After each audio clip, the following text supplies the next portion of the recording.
welcome to Natural Six! Hello! You join us for episode 10 of our adventures in the world of Reliquia, which means that technically this is the final episode of our Kickstarter, and our hopefully ongoing continuing adventures are into fresh snow. Every footstep will be ours. If you would like to hear more of this stuff, watch more of this stuff, help us to continue that journey, then do please head over to our Patreon, he said, plugging it immediately, patreon.com/naturalsix. But listen, weird.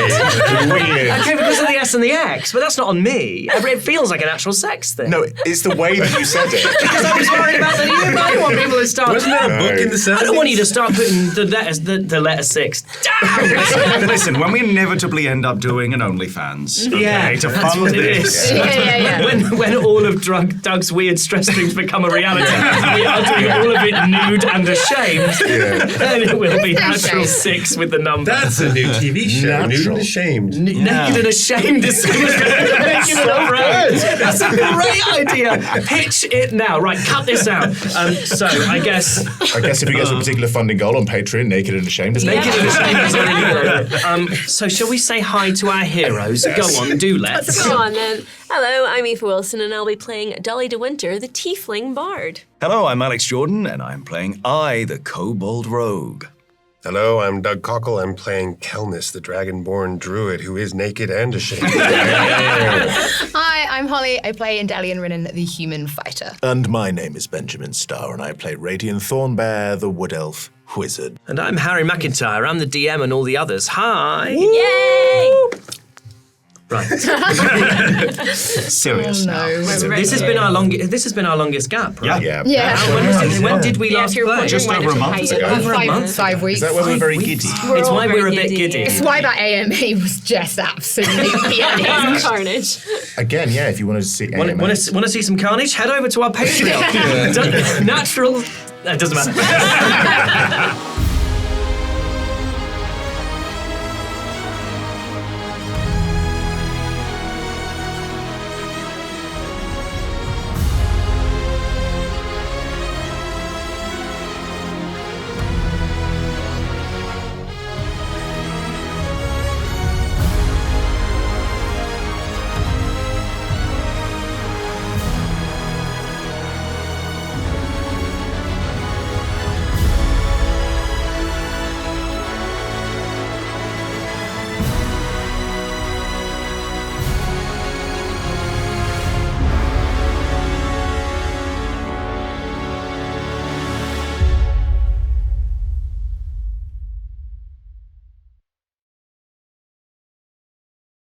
Last time, we began in the aftermath of the fight with Medea, the bodies of Casper's former chapter wrapped in bedrolls in the corner of the basement of the abandoned apothecary.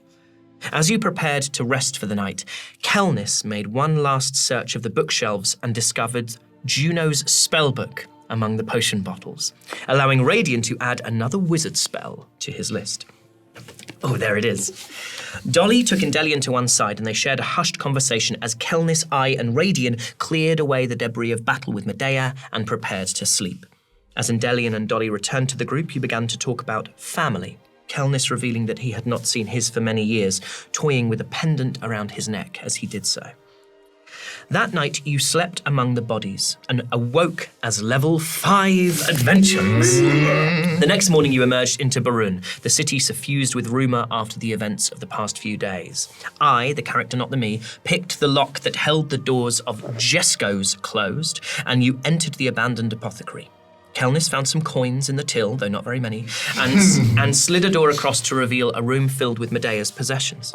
Kelnis recovered his scimitar, and I was gifted a set of potentially game-breaking boots, as Radian sounded Indelian out regarding the possibility of a later shopping trip.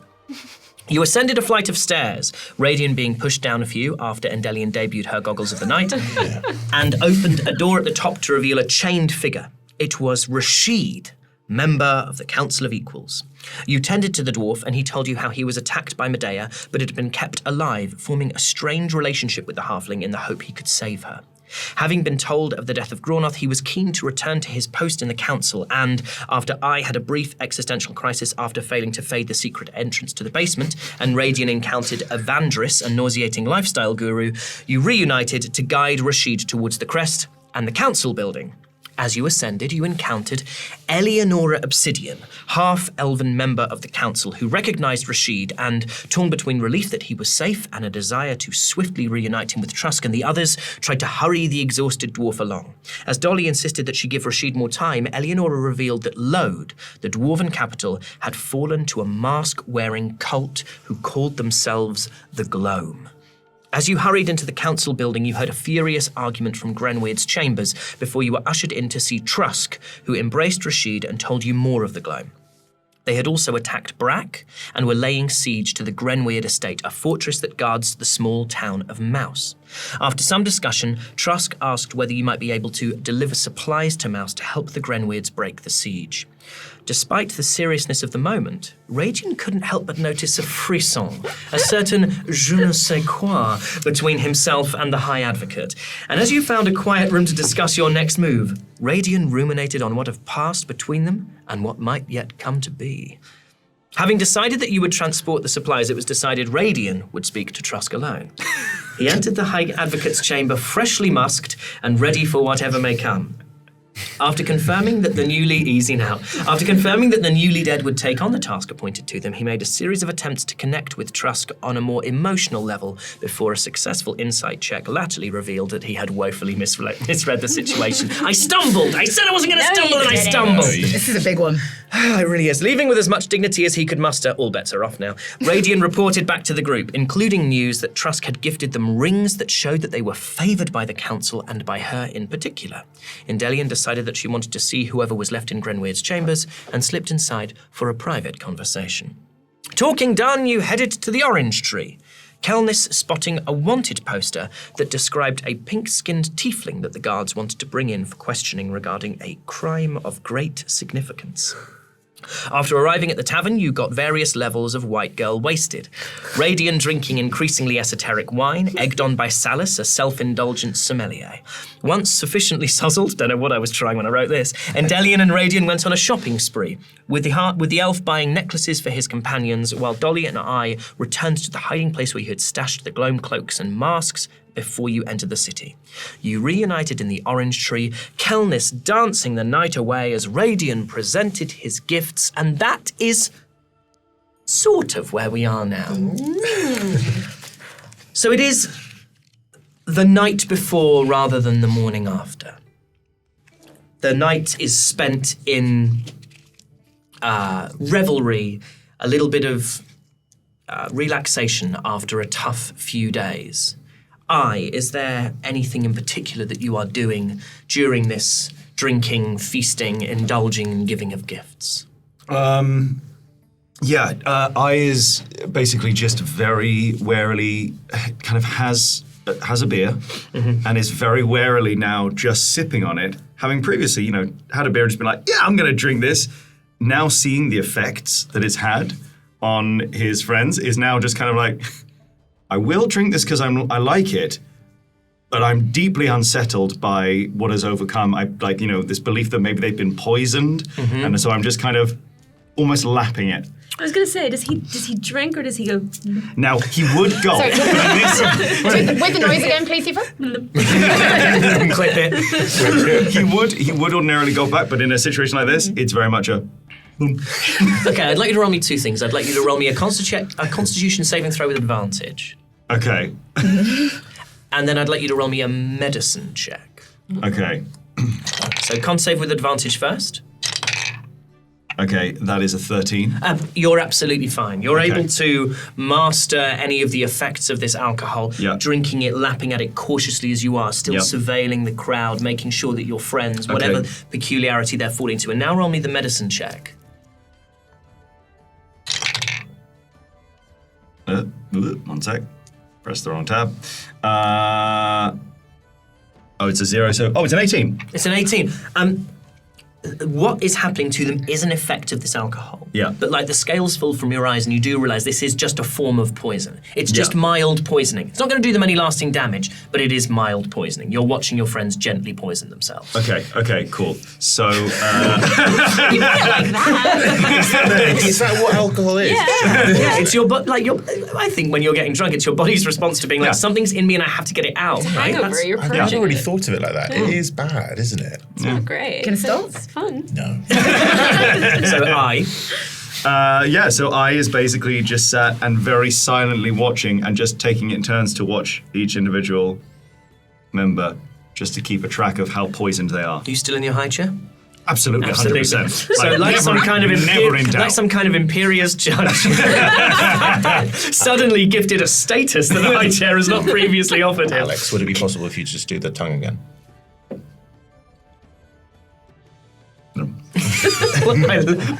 It's got a different noise every time. It's basically like Yoshi, right? Yeah. Thank you, Aoife, for that. Kelnis, when we last saw you, you were kind of dancing the night away. There is a bard in the corner that's playing some sort of pan-pipe music. It's this elven music, and you remember from your time way back in session 0.5, when you were in the the Dakar family estate, that elven music tends to be tricky to dance to, but not impossible to dance to. I can dance to anything. Absolutely. Roll me a performance check with advantage, purely for confidence.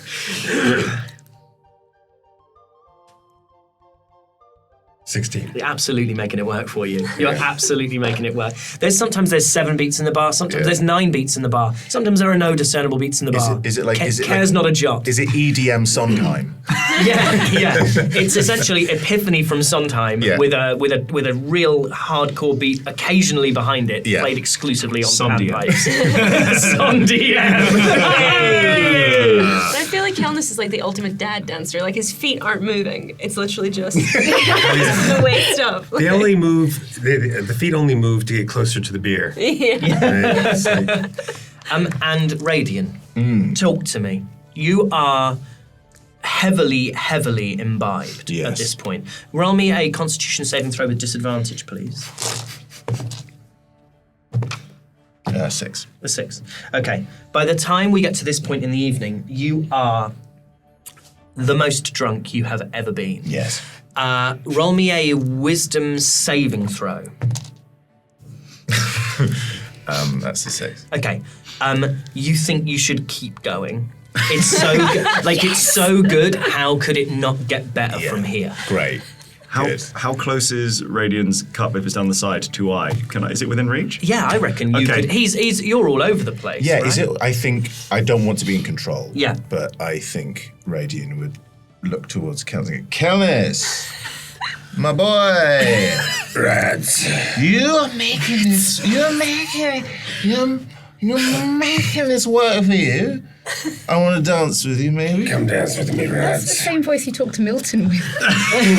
Can you roll me a luck check, please, Radian? Oh God.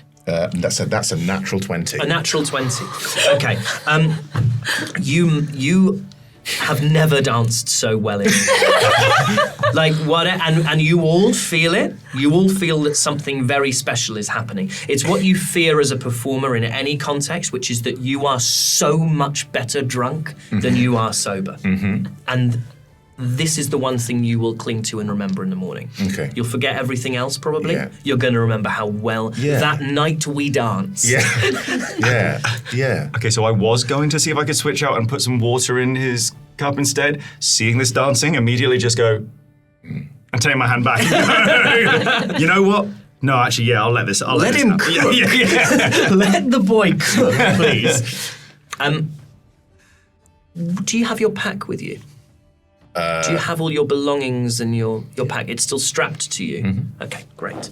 I'm going to move us on maybe a couple of hours. We now get towards 11 o'clock at night. The bar, the tavern will probably stop taking drinks in the next hour or so. Who is still up? Who's called it a night? Has anyone called it a night by 11 o'clock? Yeah, I have. I has gone Yeah. up to his bedroom. Yeah, I need to. Yeah, who lifts me out? Delian? Yeah. Great, wonderful. on the head Cheers, and- Mum. To sleep under the bed. Yep, Yeah. to go upstairs and I go and but also I pull the bed. It takes a while. I pull and push the bed into the furthest corner of the Yeah. room, away from Yeah. the door, and then crawl underneath the bed and curl up underneath. Perfect. Beautiful. Radian, roll me a Constitution saving Thank throw you. with disadvantage. That's a 5. That's a 5. I'm nervous about how many of these I'm failing. It hits you like like it is like falling off the edge of a cliff. Yeah. You suddenly go, I'm out of control. Radiant explodes vomit all over the tavern floor. Like it is like Team America Well Police. it is brilliant and brutal and horrendous to look at. Where did all this soil come from? Absolutely not my monkey, not my circus.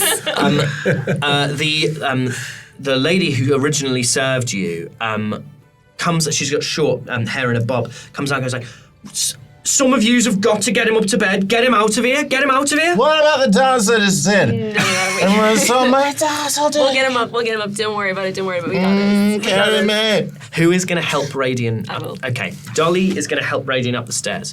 You have your selection of rooms, which are along a corridor, and at the far end of the corridor there is like a latrine, like a compost toilet, a wooden plank with a hole cut out of it over a long drop that goes down into some kind of pit somewhere. That's the place to get him to. Oh God. Okay. Roll, Well. roll me an athletics check. Oh no. Oh no. Oh no. Me with a +0. Oh, it's 17. Okay, he's almost a dead weight, and Radiant, as you're ascending the stairs, it's almost like the change in altitude is really hitting you as well. Like the music of the bar starts to fade, and suddenly there's those moments of sobriety where the cold sweat starts to stand out on your forehead. You can feel these waves of nausea. You can hear your heartbeat really weirdly in your ears. You think it might be Dolly's heartbeat, and then you realize it's definitely yours. Yeah. And then you get along to the corridor, and even just like you put your head sort of over the hole above the drop, and it smells horrendous, but there's something incredibly comforting about it as well. Just knowing that I'm in a safe place and whatever happens can just happen now. Yeah. Hey. If you fall, I'm not going in there Come after close, you. come close. That, you know. Sorry, there's a bit of vomit just like I need to say something. Please don't. I think I sentenced the construction worker to death. I think you did, yeah. We're gonna need to. That's a mean thing. What did you do that for? I don't know. I just want good things for us. Well, you know, maybe, but definitely not for them. Hey, we're a team, right? Yeah, of course we are. Nice. Yeah, good team. We're getting there. Not quite there yet. I want to be a team with you. Okay, we can be a team. Not in Zanny, I don't trust her. You do trust in Dell. I do. You She's do nice. trust We in went Dell, shopping. yeah. We got the necklaces. You're not wearing your necklace. No, I'm not. Ah, but I bought it for you. I'll wear it later. It's Okay. It's too nice to wear now. I'm sorry about my breath. It smells like Yeah, bum. it's pretty gross. I'm not gonna lie to you. I'm sorry. I would never lie to you, but it's pretty gross. I've got bum breath. Roll me a Constitution saving throw with disadvantage. Oh, no. 13. 13. You feel yourself start to fall asleep. Okay. I'm going to sleep here now, I think. No, we can't sleep I'm out of gonna the go Let's down. get I'm you going in your down room. like no, a no, no, sailor. no. Roll Come on. roll me strength save with disadvantage to try and lift increasingly sleepy Radiant. Oh, it's a -1. It's a 9. Okay. I'm going. Nope. Stay with me. Come on. Radiant is asleep. Okay. Radiant falls asleep, head on the plank, surrounded by his own stuff. How close is his room to where we are right now? It will. So there's a line of there are 3 on the. You haven't actually claimed rooms particularly. You know, you can see that one of them has been locked, so it's I's room, but the others are kind of open. But you could take him into the nearest room. Try and, like, Okay, just hold so him. roll me athletics with disadvantage because he's a full dead weight at this point. By the foot. Okay. With disadvantage, Yes. you say? 3. It's a 3. Okay. You start to try to pull him by the foot, and as you pull him by the foot, the Foot comes off. foot comes off, and wires and sparks. He was a robot. It was me all along. As you start to pull his foot, you kind of drag him. His head sort of slides off the seat and kind of onto the floor, onto the wood of the floor with a little bit of a thump. He doesn't wake up, but his body sort of twists as he falls, and as it does, his pack opens, and you see the pouch that holds the deck of cards. I feel like Dolly would be a little bit curious in that moment. She's going to take a look at the cards. Okay. So, you reach into his pouch and you pull out a dark leather bag with a drawstring. She's obviously seen what these cards can do and is very distrustful of them, but kind of just wants to understand a little bit better what they're about. So, kind of glancing around, seeing that there's no one else Roll me perception. around. It's perception. Oh yeah, that's 15. 15, okay. Well, these are wooden floorboards up here. You can't hear any footfalls on the stairs. You can hear the music continuing from downstairs, but it's faded. You don't hear or see anyone else in the corridor. The door to this latrine is still open. You can look right back down it towards the stairs at the far end. So trying to touch everything as little as possible. She's gonna open the drawstring. She starts to open the drawstring, and as you open the drawstring, you hear at first it's like wind in the trees, and then it becomes like a swarm of bees. This whisper, these strange, sibilant, discordant sounds over and over again, looped and repeated, twisting, sometimes almost feeling like they have a melody, sometimes they're just this percussive wall of noise. That's what you hear as you open the pouch. She's gonna open it a little bit more. The noise grows. She's gonna reach in and touch the nearest card. Roll me a charisma saving throw.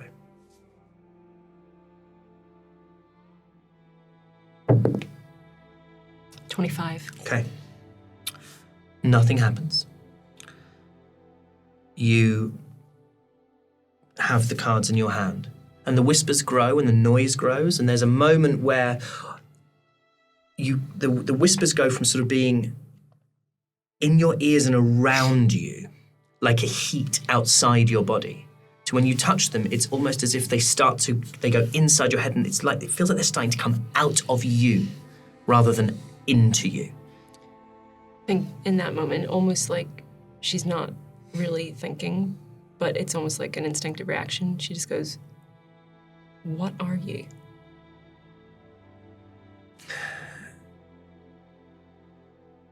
Roll me a wisdom saving throw.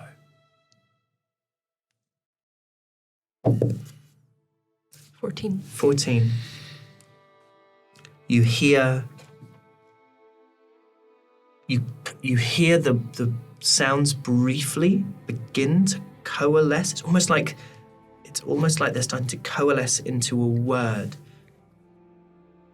And it could be friend, it could be foe. You can't make it out, but it's like there's an attempt to come together, and then it dispels back into these whispers. Her heart is thumping in her chest right now. She's gonna put it back, close the bag, and put it back in his bag. And as you close the bag and put them back in Radiant's pack, those whispers stop.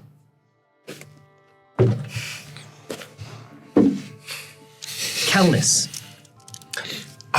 I witnessed Rads Yeah. just chucking it. Yeah. Right. You're welcome. And I thought, well, he was a good dancer until he lost his shit.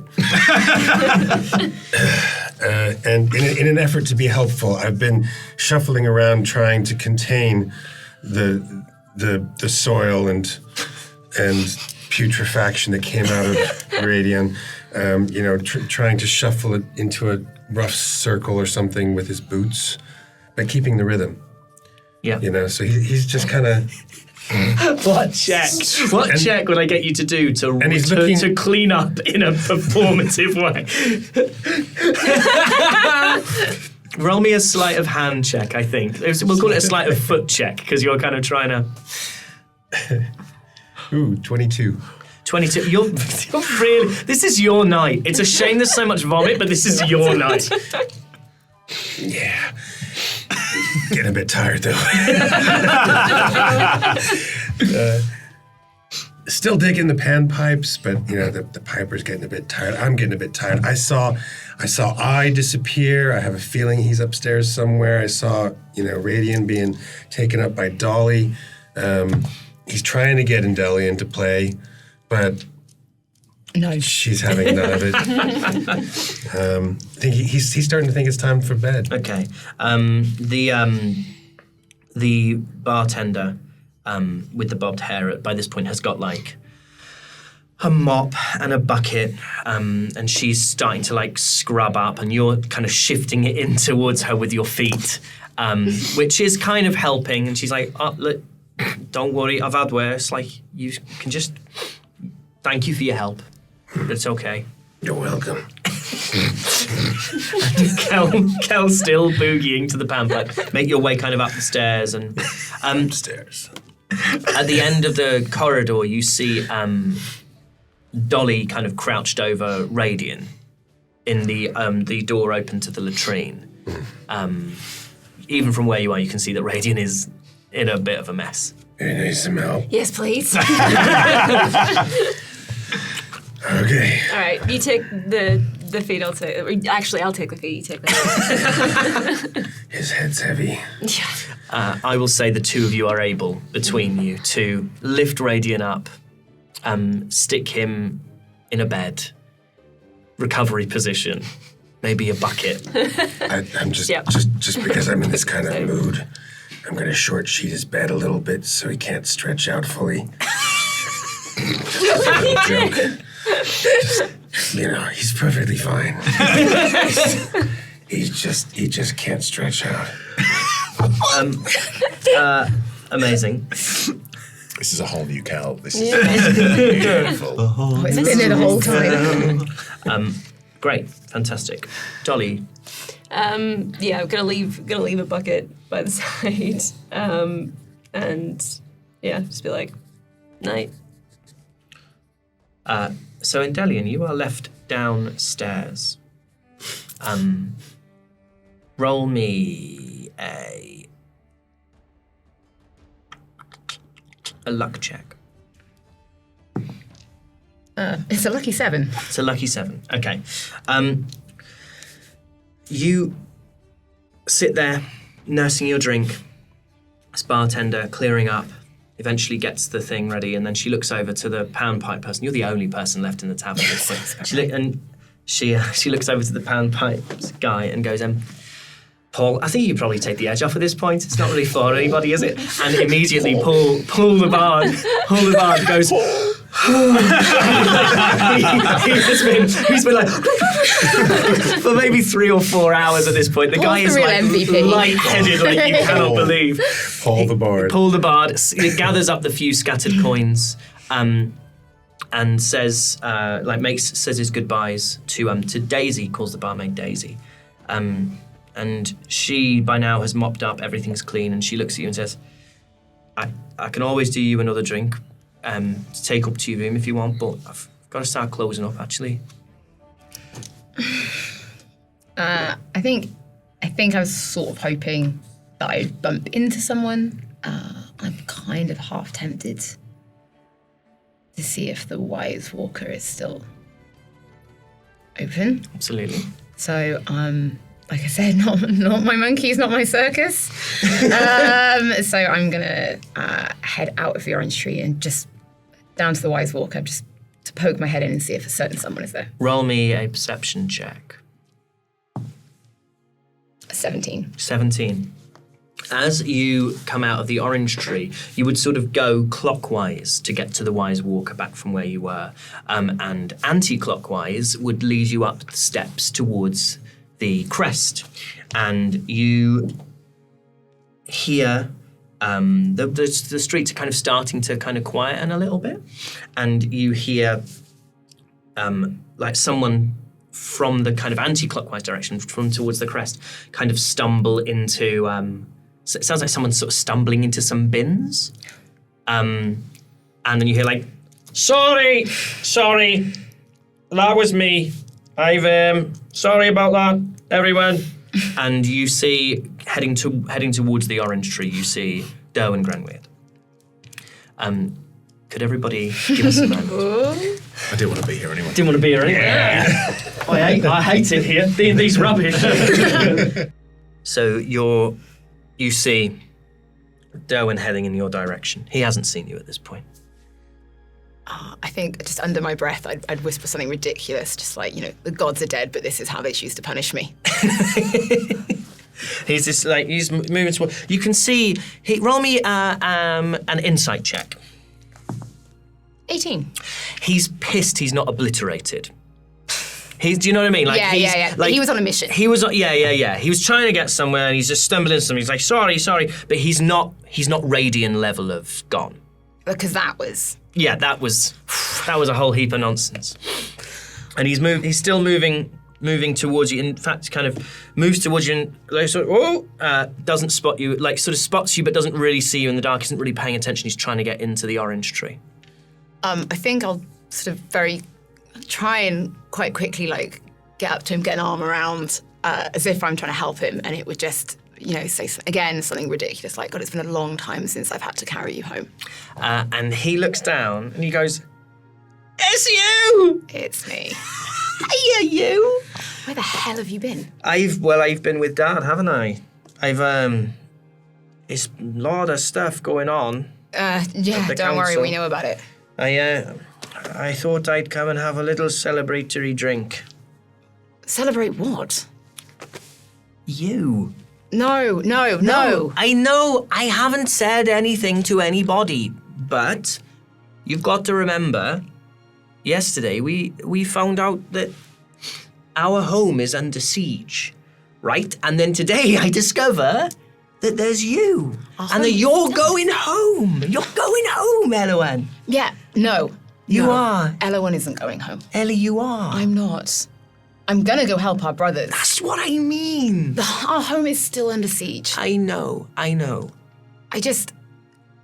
Can you help me? What am I gonna find when I get there? I haven't been home in a long time. Can we still get in the way we used to from the forest? Is it still there? Through the tide, yeah. And he goes, "Let's have a drink. Come on."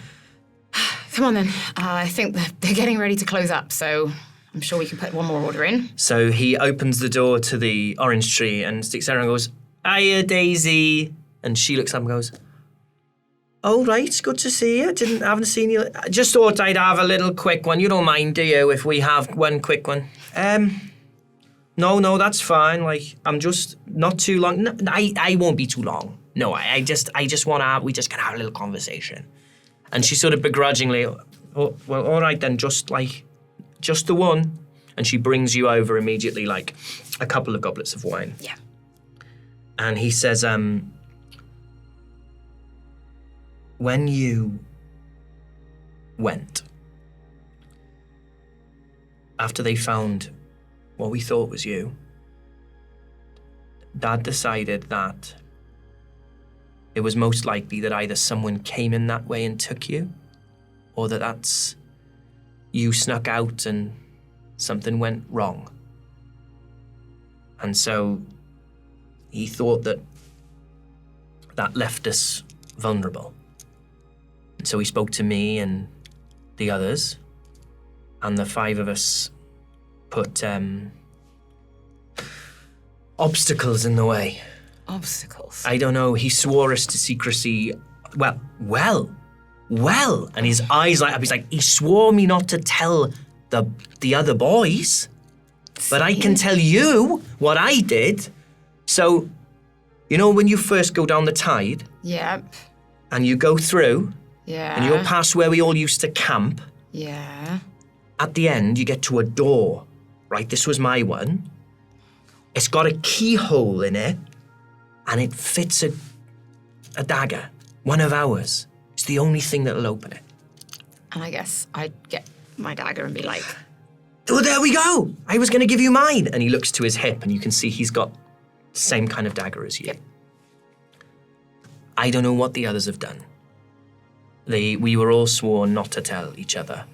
And his like face darkens and he goes, it was really strange for a long time after you. Well, after we thought you. So we haven't really talked about it. And it felt like that promise that we made to Dad was important enough that we had to keep it. So I don't know what Eden and Kylan and Torian and Kellen have done. so yours sounds pretty tame compared to what I imagine they'll come up with. I'd be worried about Torian if I were you. He's smart. I mean, he's clever now. He's a proper thinker. Like, the way he talks about, like, magic and the gods and duty and, like, it's different. Like, and Kellen's the same. Kellen's useless. Well, yeah. But, yeah. I mean, you all had to do a lot of growing up pretty quick. Wish I could tell you more. No, that helps. We're not getting in through the front door, are we? No, I would imagine not at the moment. Did you have any word from anyone? Do we know what we're going to find when we get there? Under siege, but how many? I don't know. I think... I mean, I think if however many there are now, you would imagine there would be more coming soon, and if you can get there before they do... We're going to have to try. You even the odds. Load's fallen. I mean, you'd have to have a fair old chunk to take down a city like Lode. Yeah. Let's just hope they didn't think they need as many to take down a family home. They didn't count on us, did they? No, they never do. And there's still 4 of them there. Mm. Oh, it's gonna be a mess. Don't be afraid. Eden knows. The others don't. What? Eden knows. Roll me, just roll me a charisma check. Okay. Not that I have much of that, so it's just a 5. He looks like really angry. And you can't, it's like, he's like, he knew all this time. Why did you tell him? Because I needed someone to help. I would have helped you. Eden was the oldest. It was his responsibility. We were... roll me an insight. Not 20. Okay, he's angry at you. Yeah.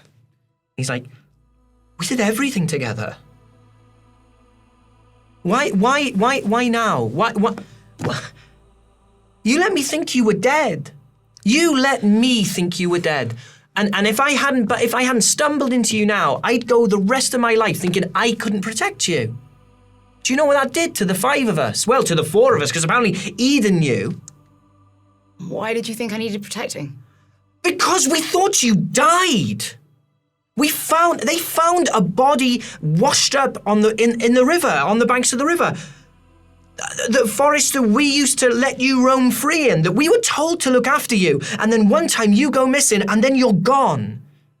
And I did that, right? And Torian did that, and Kellen and Kylan, we all did that. And you let us think that we had. I let all of you think that you Not Eden. Suddenly you've got a favourite. I wouldn't mind if none of us had known. It's not a favourite. He was the oldest. Roll me persuasion. 19. The fire sort of starts to subside in him. He says, I just wish you told me. Eden's entire life, once it's his turn, will be all about family and duty. And he did a duty to me Gave me the freedom I wanted so badly, which I would never have had. I'd have been sold off to somebody. I would have been just like our mother. Eden didn't want that for me either. He's the one that helped. You know I would have done. I know all of you would have done, but it wouldn't have been your burden to carry. Ellie, you have to tell them. I don't even want you back. I've lived this long without you. I've lived it feels like more of my life without you than I ever did with you, and I know that's not the case, but I've lived with the reality of you gone. And I don't need to see you every day. I don't need to see you back in Mouse. But knowing that you're alive is like the burden. It's lighter. If you could give them that, they wouldn't demand anything more. Just think about it. Just see what happens when I get to Mouse. The reality is saving our family and saving Mouse will be more important to me than anything else. However, if I can do it without anyone finding out that I'm there, that is what I will do. All right. When do you leave?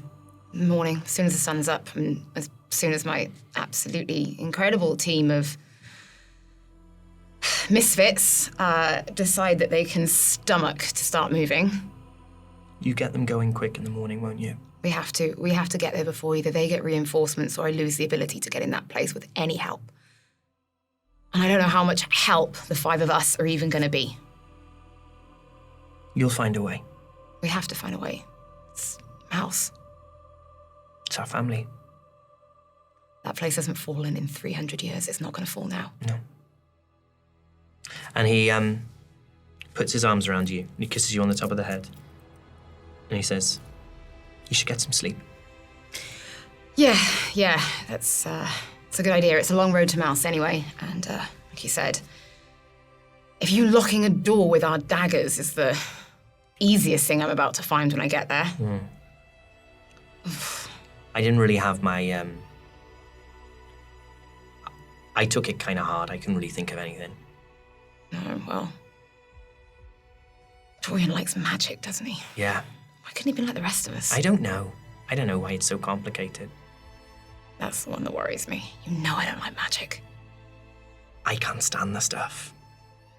And then he looks up at Daisy and says, right then, Daisy, I'm away to my bed. I appreciate you, as always. I'll see you soon. And, flicks a gold coin, which you know is far too much money for the little that you've drunk, flicks it over towards Daisy. She's like, good to see ya. Won't be too long, I hope, before you're back again. No, you know me. I got my favourites and you're one of them. And she sort of blushes, and he's immediately turning on his heel, looks over his shoulder, says, strong as the oak.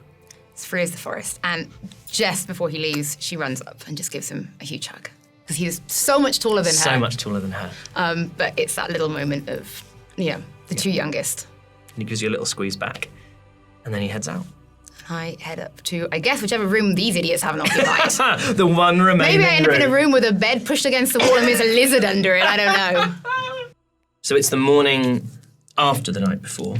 4 of you wake relatively unscathed and in your own time can make your way down for breakfast. You make use of a pretty disgusting looking latrine at the end of the corridor, which has a little sink that you can try and wash yourselves in, but there is really some stuff to avoid.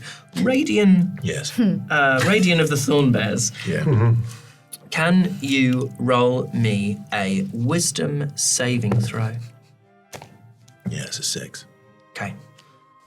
Can you roll me a d6, For please? God's sake. I can. Will you roll me a d6, Okay. please? Roll me a d6. 6. It's a 5. It's a 5. Your next 5 checks, attack rolls, and saving throws are made with disadvantage. Oh, God, that's worse than me. You wake and you feel like you might be dead. And it's only the fact that you are cognizant of where you are which tells you that you are not definitely dead. But you wake in a strange room, a room you neither remember being in, seeing before, or heading to. All you can remember is that you danced like a dream. And weirdly, you can't stretch out. You have terrible, terrible cramp in both legs. Thank you.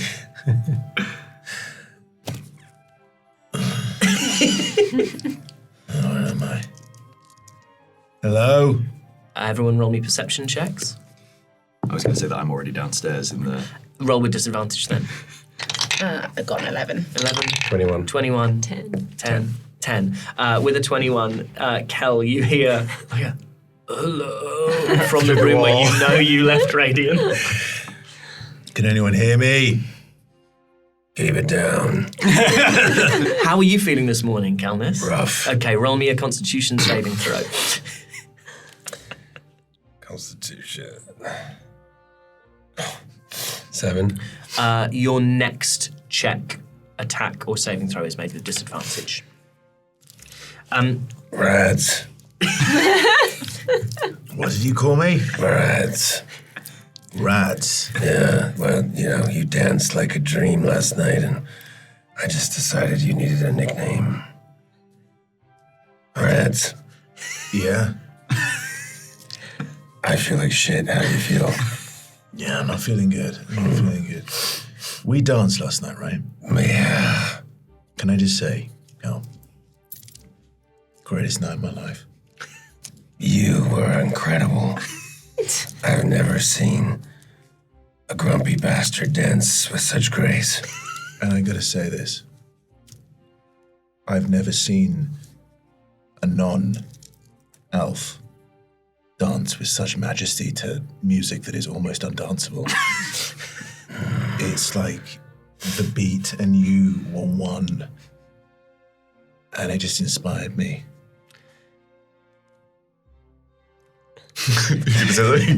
I'm contemplating. Are you shouting through the wall? You're so We're all just like, Is he not in the room? Let me go. Yeah. we're all just like, what? Yeah. Sorry, I thought he was in the room. There's a little hole in the wall. Yeah. We're like, Cal! We danced last night, right? yeah, you are magnificent. So are you. Why are we shouting? Ow. I just want to say, greatest night of my life. Yeah, me too. I don't think I can feel my arms. I definitely can't feel my legs. I can't see you, but I want to say, I regret everything, but I also regret nothing. I agree. Anyway, nice one. It was good. Now, how do you feel about scrambled eggs? Do you want to come in this room? I just feel like this is a conversation we can have face to face, Okay, let me put my boots on. Kel, you eventually put your boots on, stumble into that room, and Radian's used the bucket. And Radian probably could have done with another bucket, but there was only one bucket. Rats, I'm not cleaning that up. My boots still need a wipe down. Are you gonna get out of that bed or not? Yeah, sure. Who did that? What's that? I think Dolly did it. What, the sick? No. Oh, maybe. Why am I naked? Again, I point the finger at Dolly. You undressed me in the night. Who undressed me in the night?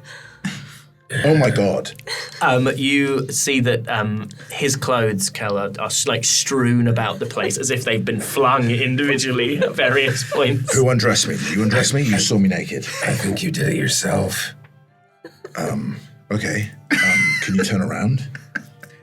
Are those scars everywhere? Listen, you're just staring. You're staring at me. Can you just? Sorry. It's just you're looking me directly in the eye. I know. The darkness in you is more comforting than the light outside. Honestly, Cal, I respect you. Please, just turn around and face the wall. Please. You're still doing it. Sorry. good. Here's your trousers. Thank you. Can you get? I'm gonna step outside. Okay, thank you. Good. Radiant starts putting on his clothes. You can come back in now. What a night, nice necklace, by the way. Thank you. I got you one as well. No, that's the one that you gave me. Yeah, it's nice. I got that for you. I got you a necklace. Yes, that's it. Roll me a wisdom saving throw with disadvantage. That's a 5. A 5. You could have got him a necklace. You don't remember not getting him a necklace. Okay. So wait, I bought you a necklace, and I bought me. We have matching necklaces now. Yeah, this is the one. Okay. It's good as shells. But why would I do that? I asked myself the same question. Okay. Why would you? Did I give everyone a necklace or just Yes. you? Okay, I've everybody. given everyone necklaces. You were very, very soft last night, I think. You're very emotional. And then you threw up. I threw. So this is mine. This vomit is mine. Well, it's not mine. Radiant is compelled to, for some reason, to go and smell the vomit. Roll me an investigation check with disadvantage. We have a trigger warning this episode. That's a 2. That's a 2. Could be anyone's. Could be anyone's. That's not mine. He's just forcing you to make I know roll he checks. is. on it. I'm well across it. Don't you worry. I'll be Good. eking these out for as long as I can. Yeah. That's not mine. Well, listen, whoever's it is, that someone will take care of it. Okay. Are you hungry? Yeah, I'm so hungry. Yeah. I thought you'd never ask. Let's go get some food. Okay. Have you seen Dolly or I, the character, not me? He is a character. He's a real character. And speaking of which, the three of you are having some breakfast and you eventually hear footfall on the stairs as Kelness and Radiant make their way Definitely down. got the shell Morning! necklace. Yeah, you're wearing your necklace. Ah, it's the newly dead. Guys, Wow, you look awful. no, thank you. I'll take that as a compliment, I guess. I've got a question for everyone. Did I give you all necklaces last night? I just literally hold it, just holds it up. Okay. I'm so sorry about that. I've done this before. It's a thing that I do, and I'm really sorry. You don't have to wear them if you don't want to. I get it if you don't want to wear them, but I just a tiny little sadness in the voice. Just goes, you has done this before? Yeah, who have you bought seashell necklaces for before exactly? no, it's not. It's not the seashell set necklaces. It's just I've been drunk maybe like once before. You can't That you convince me know you've of. drunk alcohol before. Okay, maybe. Listen, I was intoxicated once before, and I did a similar thing. Persuasion or deception disadvantage. Don't tell us which. 4. Everyone roll insight, apart from Radiant. And you roll yours with disadvantage, Kelnis. 14. 14, 22. 22, 18. 18, 11. 11. Were you lying? Listen, okay, I've never done this before. I was just trying to. You see the eyes on you. Okay, I'm not with it, everyone. Everyone just go about your business. I'm just gonna go I sing. step up to Radiant and I put my hand on his shoulder and I say, "This is a fine, fine gift. I will remember this for many, many days to come. Thank Days. you." Days is such a short period of time. I remember this for up to a week. I think if I look sad, I'll come over. I'll put yours on. I'll help you put And it as on. you come over, I say, he goes, I think we must be careful in this place. What? Last night, I think I heard some people dragging a body.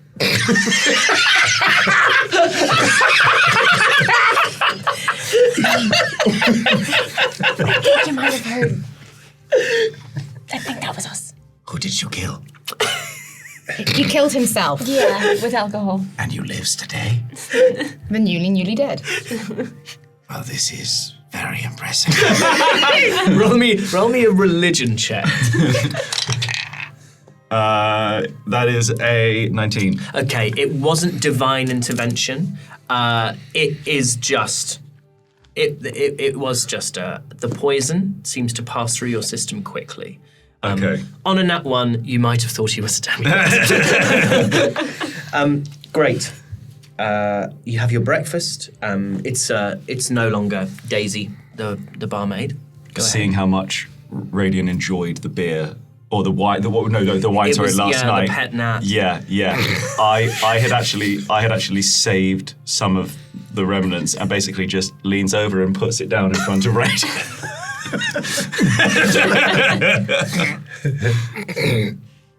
And then he, Radian's sick into his hand. Yeah. He's sick into his hand like this, and he doesn't think anyone's seen it. Yeah. So he kind of looks around. Can you see it? You can all roll perception checks on the all.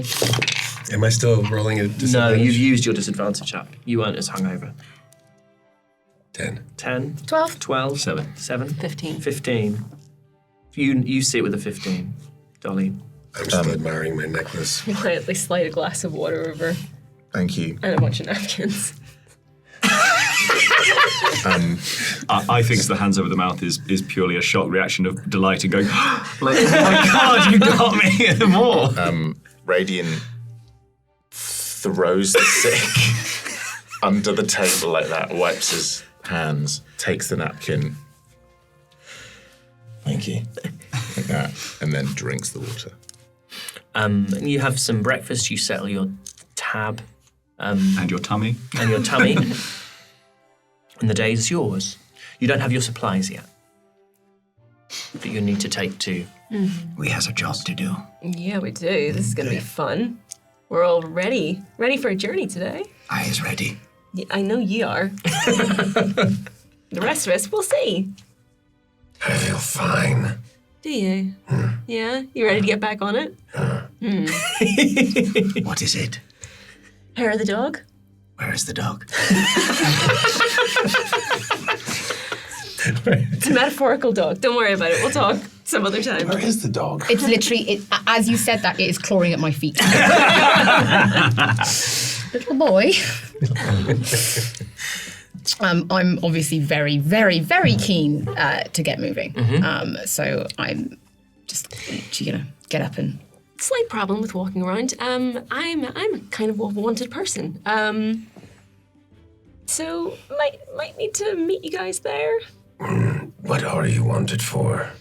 Do you remember that whole jail incident? So, what you saw a wanted poster in the previous when you were on your way to I this didn't tavern. mention anything about it at the time. I just saw it. You did tell the others. Oh, right, yes. You did communicate that to the Look, others. it's Dolly.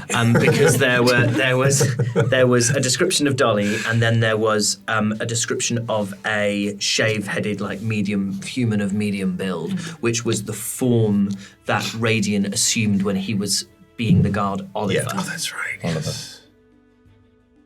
You wouldn't remember because last night you got very drunk. Quite embarrassing, actually. Kelly was real. But danced so well. I did, didn't I? So, we didn't literally do this in the conversation that you had with Trusk, but you have to go back up Yep. to the council chambers to get the supplies. So, however many of you as want to do that, you can go en masse. You can do whatever you like. I is ready to go. I'm going to go with I.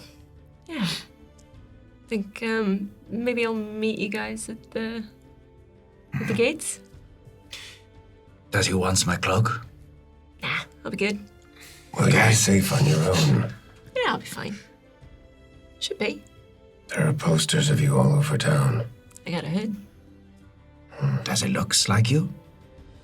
It's not a picture. You haven't seen any picture things. It's a verbal Does it description. sounds like you? Yeah, it sounds like me. I cannot read. Oh, of course you can. Of course you can. On a nat 20, maybe. Jason, I don't think I can face Trusk right now. She has a bit of a thing for me, maybe. I don't know. Oh, really? No, not really, but I'll stay with you. Okay. Okay. We meet you guys there? We goes, you comes? Yes. Good. So it's going to be Kelnis, Iron, and Delian who Yep. are going to make their way up towards the crest. It's an uneventful journey. No one's looking out for you. It's because our faces aren't unwanted posters. Your faces aren't on wanted posters. You haven't done nothing wrong Yep. in the eyes of the Lord.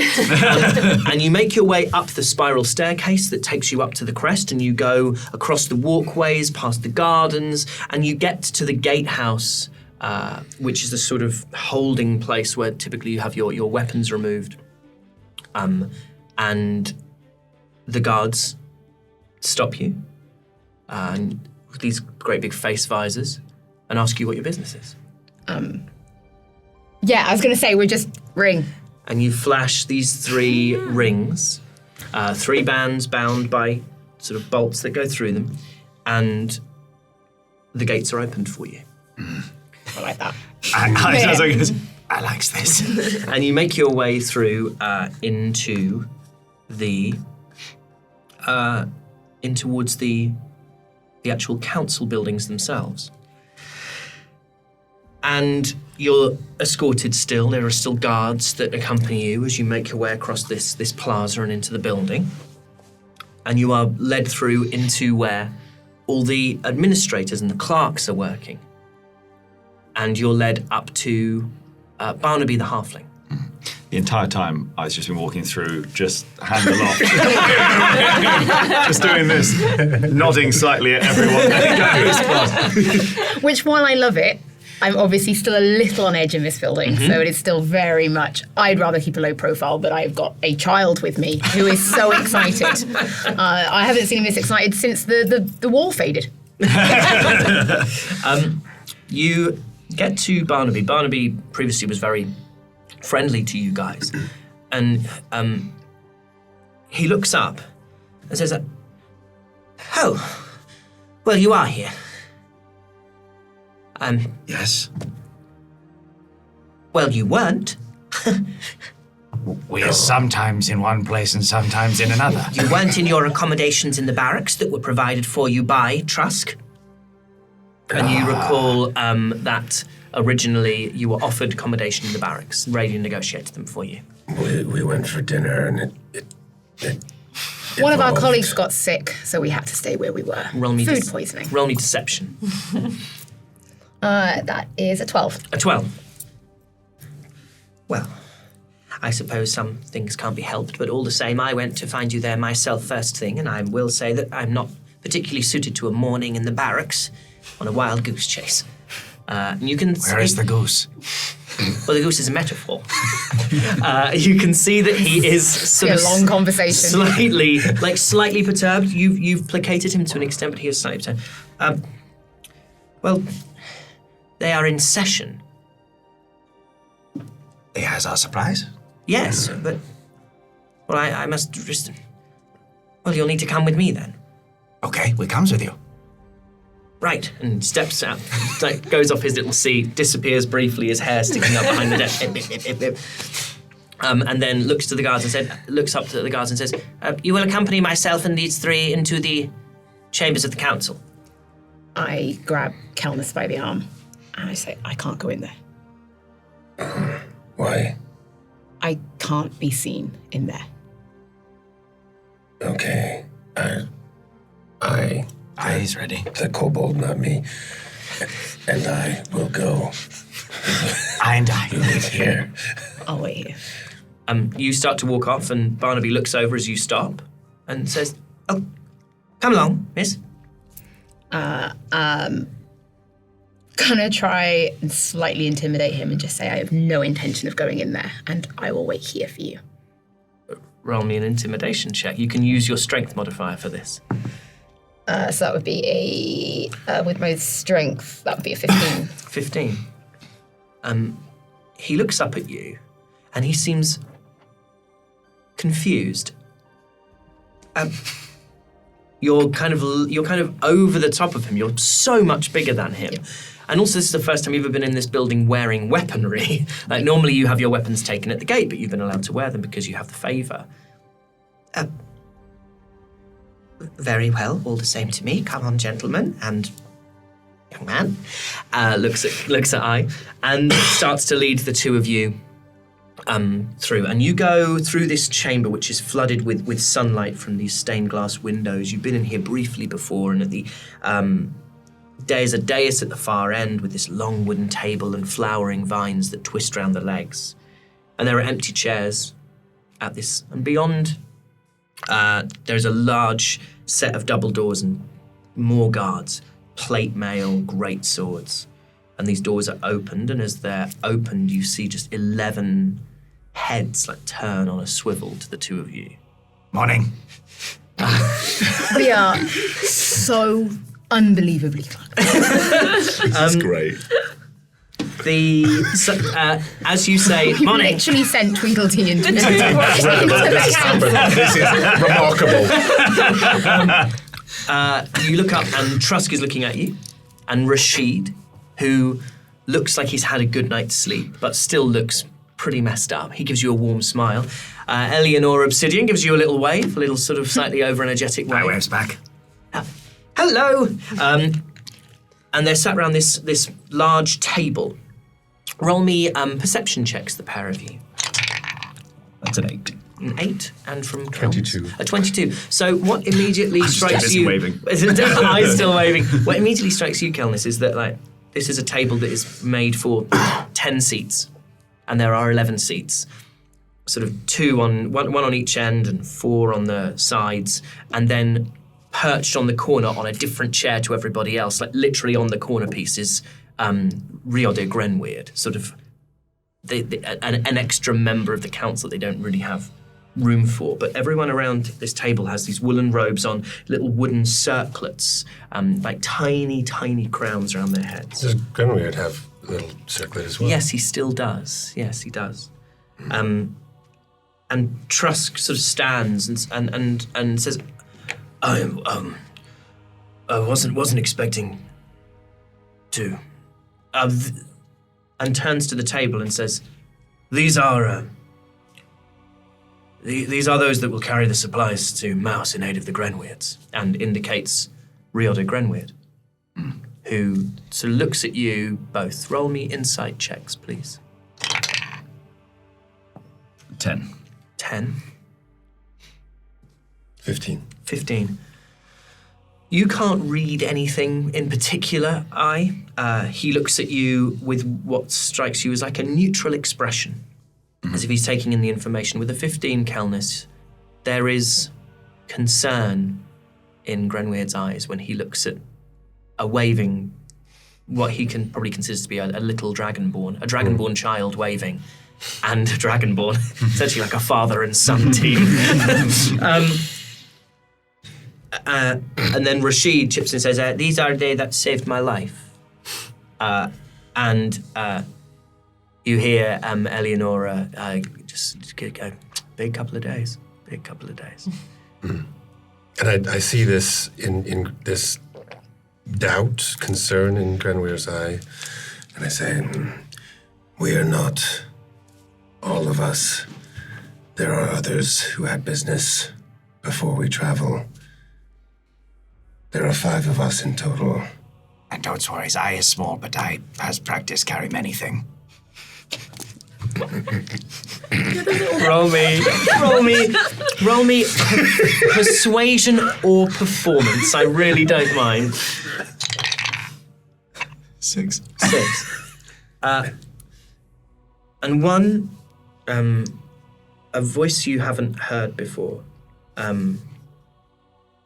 speaks out, and it's this kind of slightly high nasal voice. And you look over, and it's a human who has this sort of beautiful, kind of flowing brown hair which falls to his shoulders. He's immaculately dressed. Even though he's wearing woolen robes, they seem to fit him really well. And you can see that he's kind of muscled and sinewy. And he said, "And we trust them, do we?" Turns to Trusk. Clearly you do. And Rashid, glad to have you back. We owe them a debt, but this is something quite different. Watch eye. Clicks my heels. and just sprints from one side of the room to the other and then Roll. clicks heels again. What, it's Roll- like someone's giving him pixie sticks? Roll me a performance check. 8 again. An 8, okay. Well, he's fast, but he's clearly an idiot. We've been trying to tell you. I agree. However, he has been very useful on many occasions. We had the trust of... Oh, what was his name? Gronoth. Gronoff. We had the trust of Gronoff. Trusk trusts us. See? And hold up the ring. Yeah. I has been holding up the whole time, like he's cut his finger and is trying to keep it above his heart. He's been trying to run. That's why he couldn't run. Yeah. And Trusk looks at this human and says, Ezra, they have not seen us wrong yet. Unless you have another suggestion. We cannot spare the guard, you know this. No, it's not that I do not mean to insult, but we are dealing with a band that cover their faces and protect their identities. How do we know this isn't some form of elaborate double cross? Sorry, are we boring you, Aoife? Sorry. Is this boring you? I mean, he's acting two characters the same. It's incredible. So hard. And you... If she could kick you under the table right now, she would. There's a real chance she might kick the dog. And he says, how do we know this isn't some elaborate double cross? And I think given how you've behaved, Trusk looks at this is Ezra Silverkin II, whose name you've heard before, and says, do you truly believe him to be capable of a sophisticated double cross? And I'm just going to roll a persuasion for... He's still going fast. He's still running around. Finger in the air. And Look at him go. And as Ezra looks at you, and looks back to Trusk, and with a sort of reluctance, but almost like a kind of like a truce rather than an absolute convince, says, "I take your point." And Trusk looks at a guard and says, "Retrieve the supplies." And a guard heads down the corridor. Does we go with, or we goes, we stays? No, you stay. You stay here. I stays. You stay here. I stays, okay. And there is this sort of, it's like, you know what it's like? It's like walking into the staff room as a kid at school. Oh, that is such a memory and feeling to bring up. Shall we wait outside? I think that would be best. Thank you. Okay. And Rashid stands. Good luck with the goose. I hope she finds it. Aye.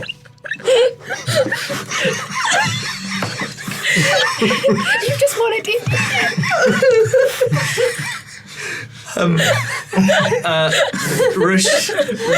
Rashid slips into Draconic and says, Goose? The hands for the goose. He knows it's not in the barracks.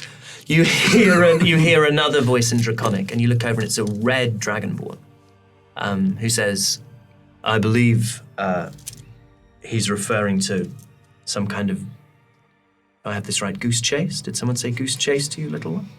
They has been looking. And he slips into Kobold Draconic, and he says, is metaphor. Oh, I see. Okay, yes.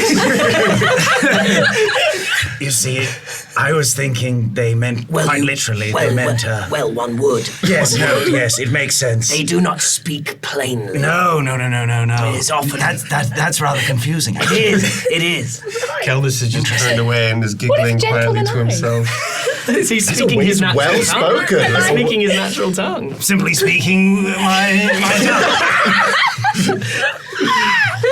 Okay, I see. So, and this happens often? Often animal pictures. Animal pictures? Animal pictures. Verbal pictures? Verbal pictures with animals. Interesting. They also it's things such as king of the castle, when no one is king nor is there a castle. I have been thinking I have been in the presence of royalty very often. Very rarely. No, very rarely, in fact. Oh, you see, this opens up a whole new world. Interesting. I might attempt some of this. You should. Interesting.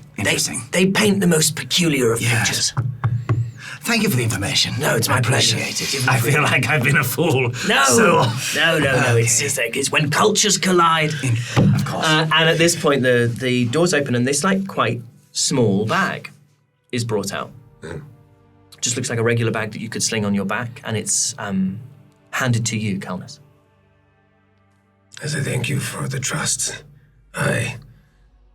looks like we've set the cat among the pigeons.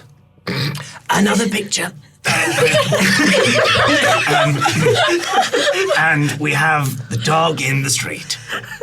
There are specific ones. It's hard to make them up. They rely on a shared vocabulary. You'll pick them up. Wouldn't worry. Is there a book I can find? Somewhere, probably. Okay. I'll have a look. I can't read.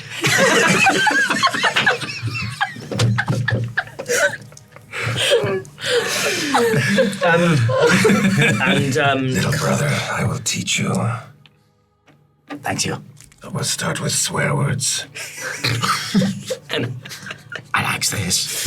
and Trusk says, "Well, we have much to do. Thank you." I don't wish you luck with the goose. Thank you.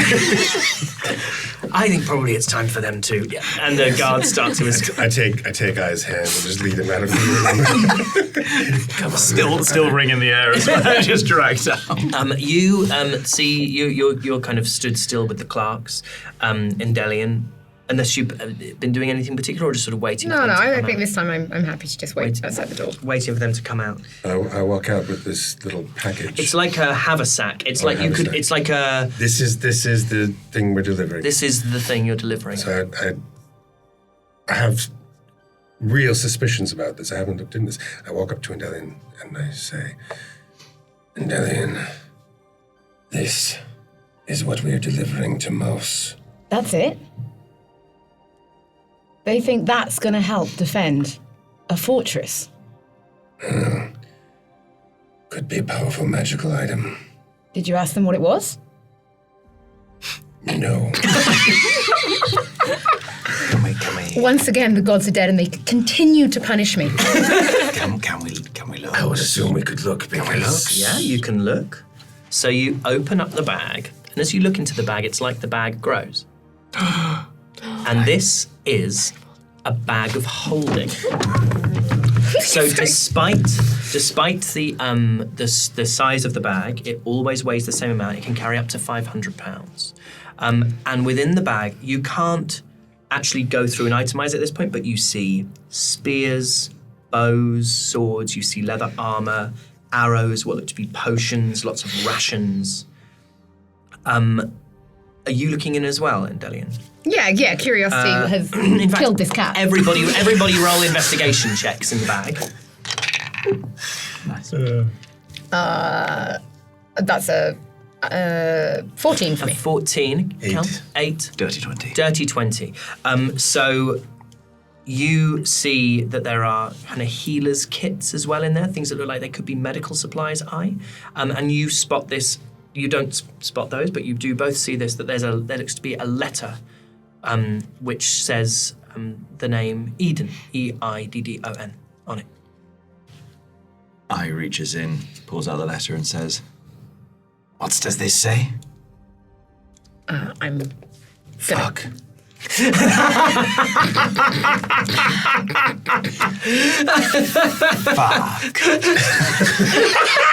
I almost, it's a gentle, but it is a backhand. Okay. He has to learn not to do that. Okay, you take 1 point of bludgeoning damage. No, you have to learn. and I goes, And I just gonna say, don't say that, and then I'm gonna snatch the letter. Okay, so you take the letter. Do you want to open it? Not here. Okay. You put the letter among your things. and then I said, don't think she likes the letter. Maybe she cannot read it either. And I the almost want to smash their heads together. But I do. No more blood on each other's face. I think just the Yeah. logistics of doing it would be difficult. the three of you head back down to meet the others. Where have the two of you gone, Dolly and Radian?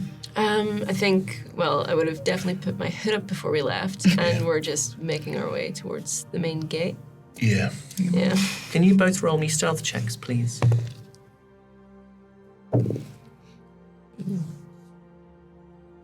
That is 14 for me. 15 for me.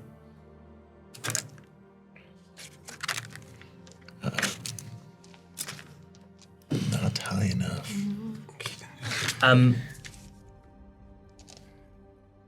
Roll. Oh, and I've got disadvantage. You have got disadvantage. Oh, that doesn't matter.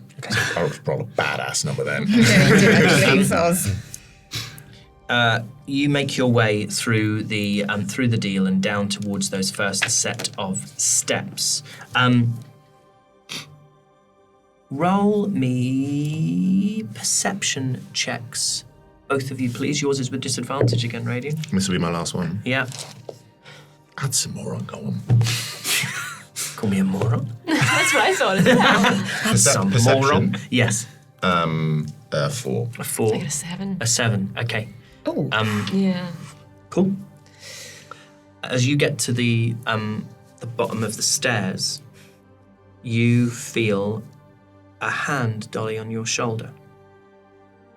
And you turn around and the two of you are looking at two Barun guards who are both staring at you, Dolly. Hi, can I help you? What's your name? My name's Pamela. They look to each other and look back at you and say, we need you to answer some questions. Will you come with us? I'm actually just in the middle of something right now. It's a family emergency. Can I come back later? Roll me a persuasion with disadvantage.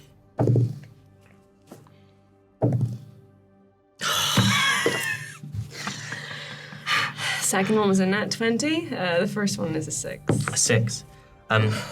Sorry, no, it's not. It's a 16. It's a 16. Persuasion? Yeah. Yeah, I've got a Plus 10. Whoa! My God. As they go to kind of reach, they go to grab your hand, and as they bring your hand up, they see the ring. Yeah. And they immediately drop your hand and say, Yes, you were saying? forgive us. What are your names? Our names are, there's a kind of, there's a one with kind of close cropped blonde hair, a lady, and she says, Jade, and then a dwarf who's the one who's kind of got his hand on you, Ruthergill. Ruthergill, take your hand off me immediately. Yes, with respect, we will need you to come in for questioning at a time of your convenience. Yes, that's right, you will. That won't be right now. I'll come back in a little while. I have business to attend to. And yeah, that'll be all. Report to Marcus when you attend. I will. I know Marcus well. In the jailhouse. Tell him Pamela says hi. We will, madam. And they slink off towards the jailhouse.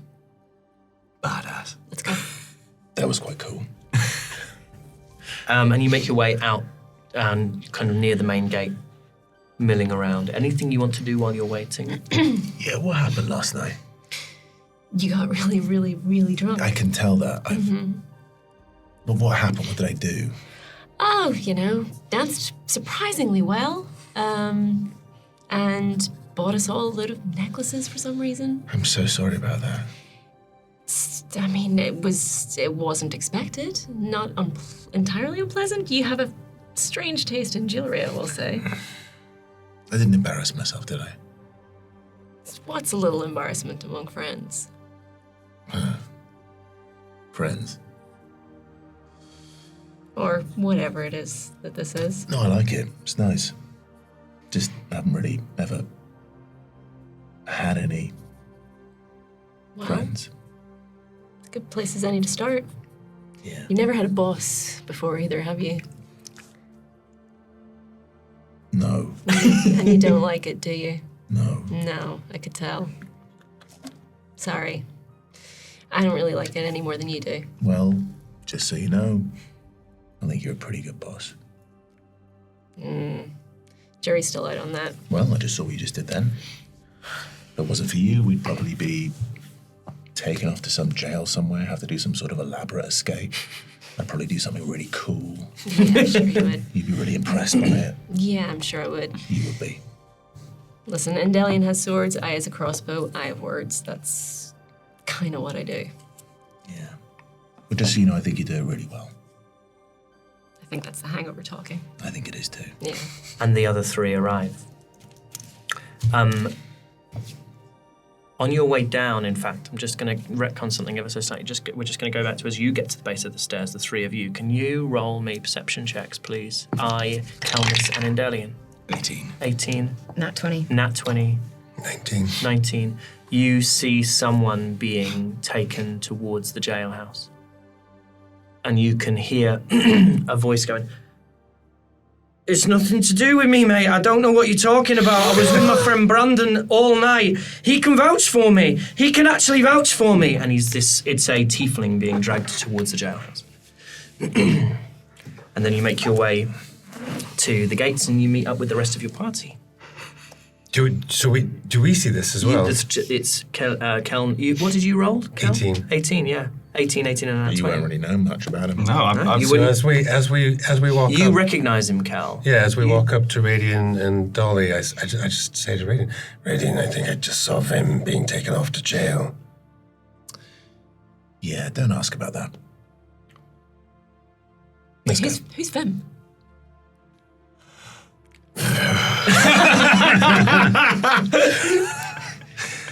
Do I want to know? No. Okay. Do you want to leave it like that, Radian? He was innocent. Okay. This is what happened. When we had to burn down the houses, I found myself in a situation where I had an opportunity to get some keys to the house. Not that we needed them, because everyone just walked into houses and started burning stuff down because there was absolutely no order. And I may have said some stuff to Vim. And I may have used him to get us out of a couple of sticky situations. Apparently he's now being taken to a prison somewhere, and apparently you want to be all heroic and go and save him, but I think we've got things to do. Where are the supplies, by the way? Gestures to a small rucksack. What? It has many things. And he Many useless things. They're going to arm peasants with swords. Not our circus, not our monkeys. Nah, this one might be my circus. I know there's no monkeys.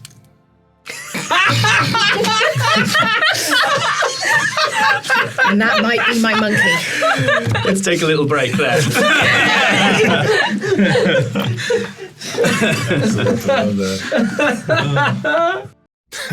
Hello again.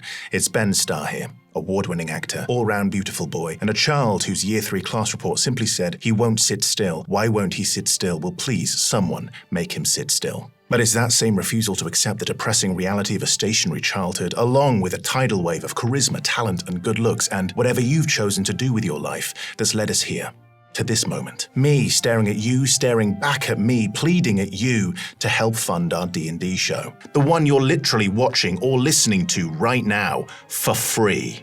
Because what we need right now is not your love, although we like it, and not your likes, although we love it. What we need is money, cash, readies, wonga, doubloons, wedge, stacks, moolah yummy, yummy, yummy, money. But how? Well, Patreon, of course. But what do you get? Well, I'll tell you what you don't get. Any more of these annoying but slightly hilarious ads. Stop crying. You're fine. Well, what you do get are things like this. You get Endelion's diary, in which Hollie every single episode breaks down what happened with her meticulously annotated notebook. It's basically what would happen if Regina George and Dora the Explorer wrote everything they did down when they decided to carry the ring to Mordor. You also get Clark's The Broken Pebble, an audio drama written and performed by me in which I play Clark's, the useless hobgoblin wizard, assisted by a very small, aggressive, dangerous magical fish. There's also the monthly AMA in which we answer your burning questions from the Discord. Also, you get Action Surge right away, so you don't have to wait a week to find out what we all thought about the episode. And most importantly, you get absolutely everything ad-free. So, sign up for the Patreon now and you can finally shut me up so you don't have to listen to things like this. Snowboard! What's it? So if any of this interests you, and even if it doesn't, please give us money. These clothes are expensive. I'll come round to your house and I'll stroke your head. Look at my beautiful face. My stunning, smouldering, ever so slightly cheeky, angular face. I'm so relatable and fun. Listen to me laugh. It's so kind of cute, you know? I could laugh big, but I laugh small for you because this is an intimate moment. So what do you say? Me, you, some baths, some skiing, some hog wrestling, Tesco's. Come on. We're back. Whoa! Whoa! Whoa! Just right back at you. Okay, so you make your way out the gates of the city. And as you leave the depths behind, the cacophony of machinery and industry begin to fade.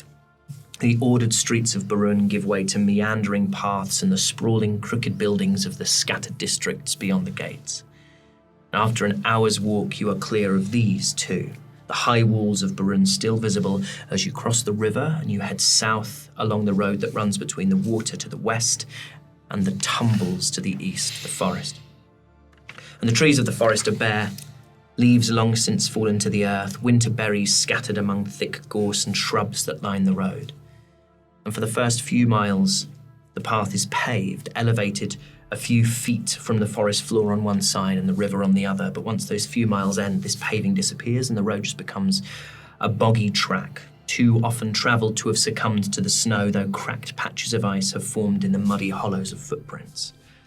And there's a steady trickle of travellers, most heading north towards Barun, though the occasional horse-drawn cart approaches from behind you and forces you briefly off the road as its wheels flick freezing mud towards you. Probably should have got horses. Is there anything anyone particularly wants to do on the road? I think I'm absolutely, it's like tunnel vision. I just absolutely want to get there. Kel, I assume you're carrying the bag, right? I think so. I think I'm still carrying the bag. Maybe we should get off the road. He's just got a face full of mud. I thinks maybe. I think we're all right. Is anyone currently trying to hunt us down? Not that you're aware of. Yeah. I think we're all right.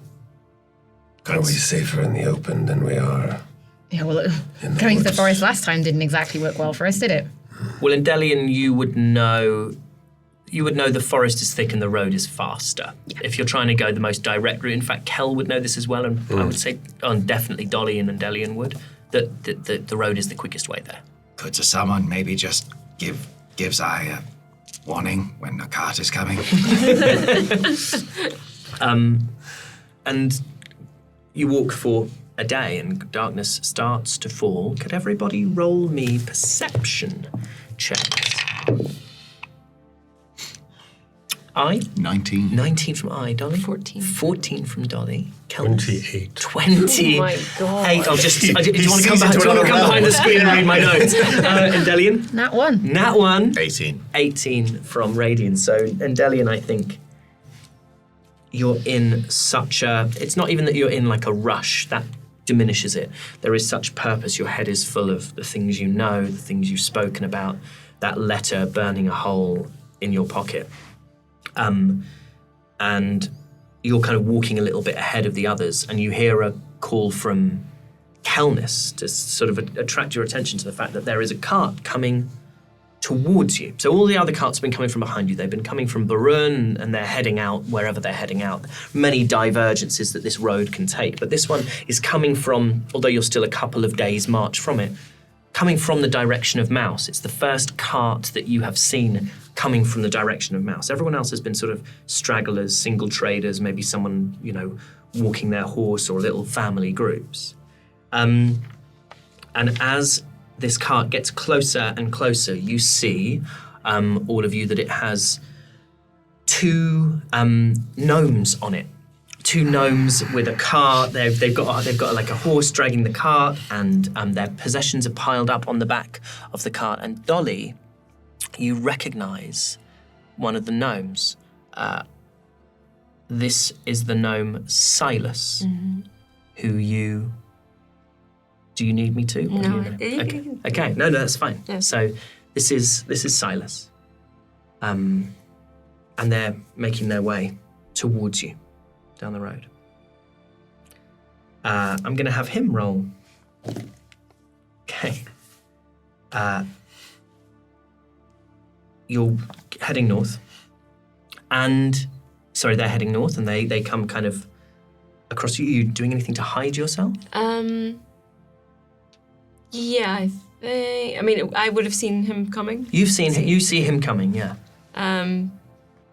Yeah, I think I would have pulled my hood down maybe a little bit more, or I'm just aware that I don't really want to get into it maybe right now with him.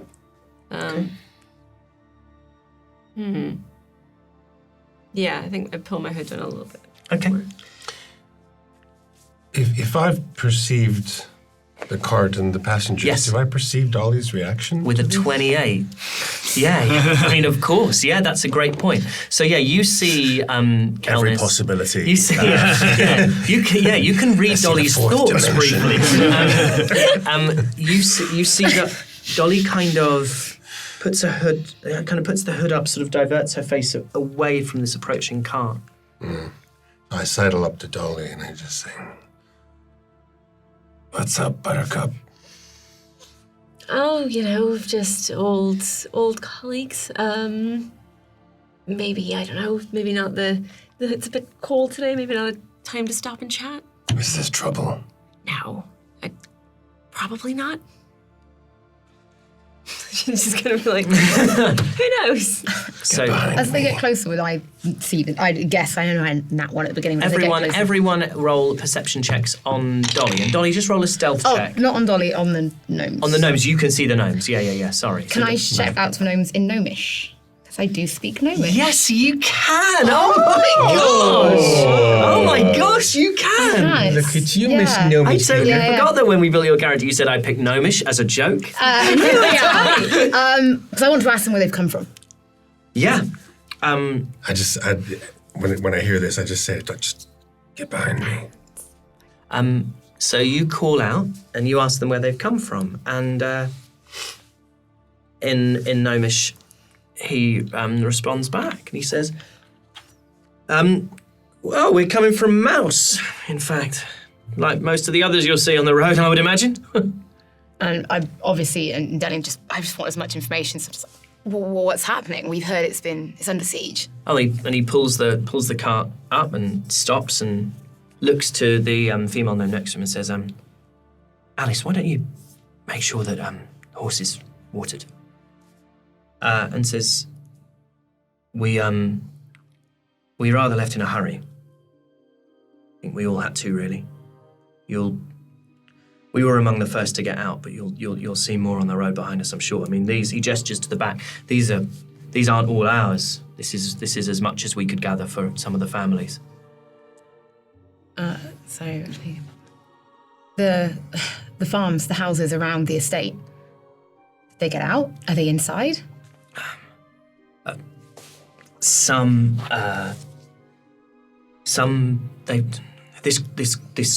these masked, whatever they are, they came in the night, and I mean the militia, for want of a better word, they were no match for them, and most of us tried to flee, and they went to try and storm the Castle Grenwick, but obviously they'd have no luck doing that. So in the end, they've sort of camped around the gatehouse, and they sort of took their eyes off us, I guess. So rather than stay, most of us have chosen to flee. How many? How many? Of them, the masked people, how many there? 15, perhaps 20. And they're I guess they're up front? Yeah. There's no way into Castle Grenwood for the front.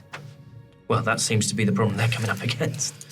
Only 15 or 20. I can't Speaking understand Gnomish. this, can I? Speaking Gnomish. What's he saying? Yeah, what are you saying? Give me a second, guys. I'm going to have him roll something quick. Can you roll me a stealth check, please, Dolly?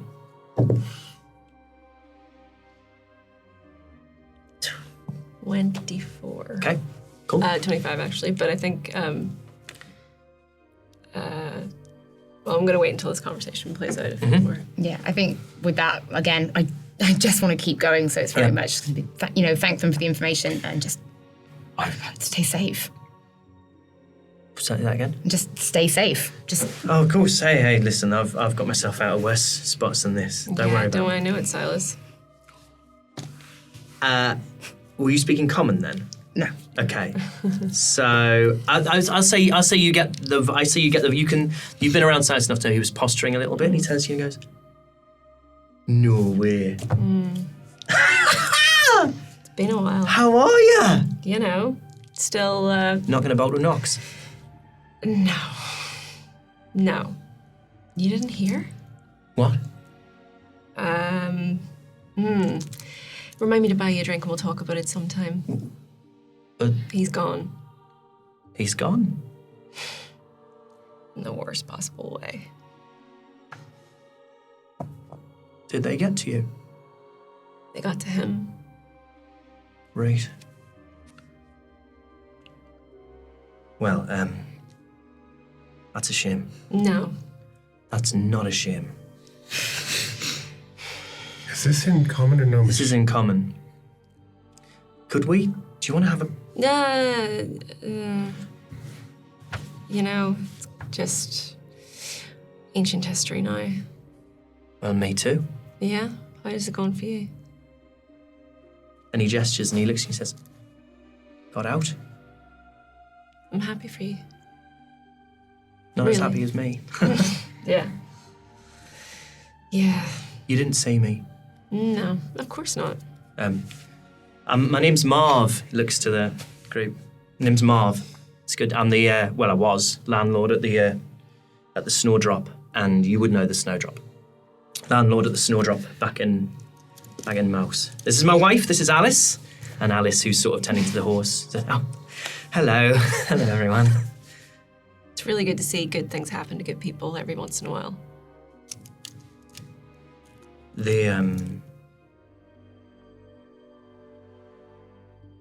I just had enough one day. I just left. It's not the kind of life you really want, you know? No, Like, it's fun for a while and then, it's just, what's it for, you know? well, I'm glad you had that option. We all have that option. No, we don't. We do. And he looks at, he leans into you, Dolly, and he says, the spider cannot wrap every fly in silk. They want you to think they can. And he spreads his arms, gestures to himself. They can't. Anyone can disappear. Yeah, but I'm trying to find someone who did disappear. And that's my only way. I wish I could help you more.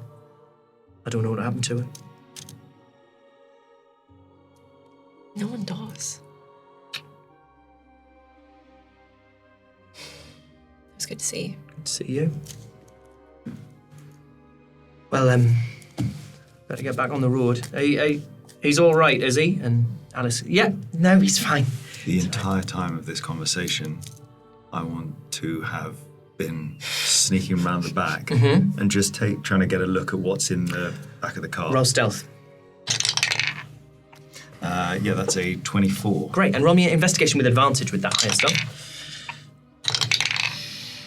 That is a 19. You see things that you couldn't carry on the road if you were fleeing. So it would be like chairs and the kind of stuff that if you were moving in our world, you'd need to take a truck for, that you couldn't sling on your back. And it looks to be, with a 19, kind of not to have all come from the same household. So the story he's told seems to add up. that this is other people's possessions that he's slung on the back of his cart. Okay.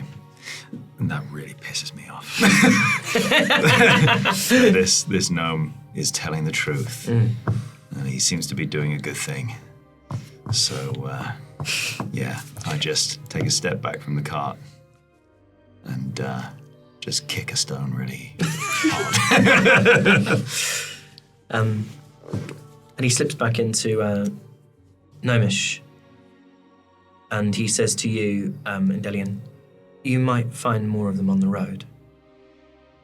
Just do what you can for them. Of course. And if you see them, tell them that I will meet them in Baroon. Everything's safe. We've had no trouble. I'll tell them, don't worry. Just get to Baroon. We will. Well, good luck on the... switches back into common. Good luck on the road, everybody. Safe travels. And then he looks at you, Dolly, and he says, you're not as trapped as you might think. I hope not. And the cart rumbles on. And as they leave, Calmus just kind of looks between these two. Well, you two are full of surprises. No, just a peculiar forest-based education. But gnomish Yeah, they thought it would be useful. and Silas, Yeah. there are stories to tell around the campfire tonight. In Gnomish. Gnomish, yeah. Oh, and I saw you kick that rock. I just thought you should know. Rolling stone gathers no moss. I just stares down at the road trying to work out.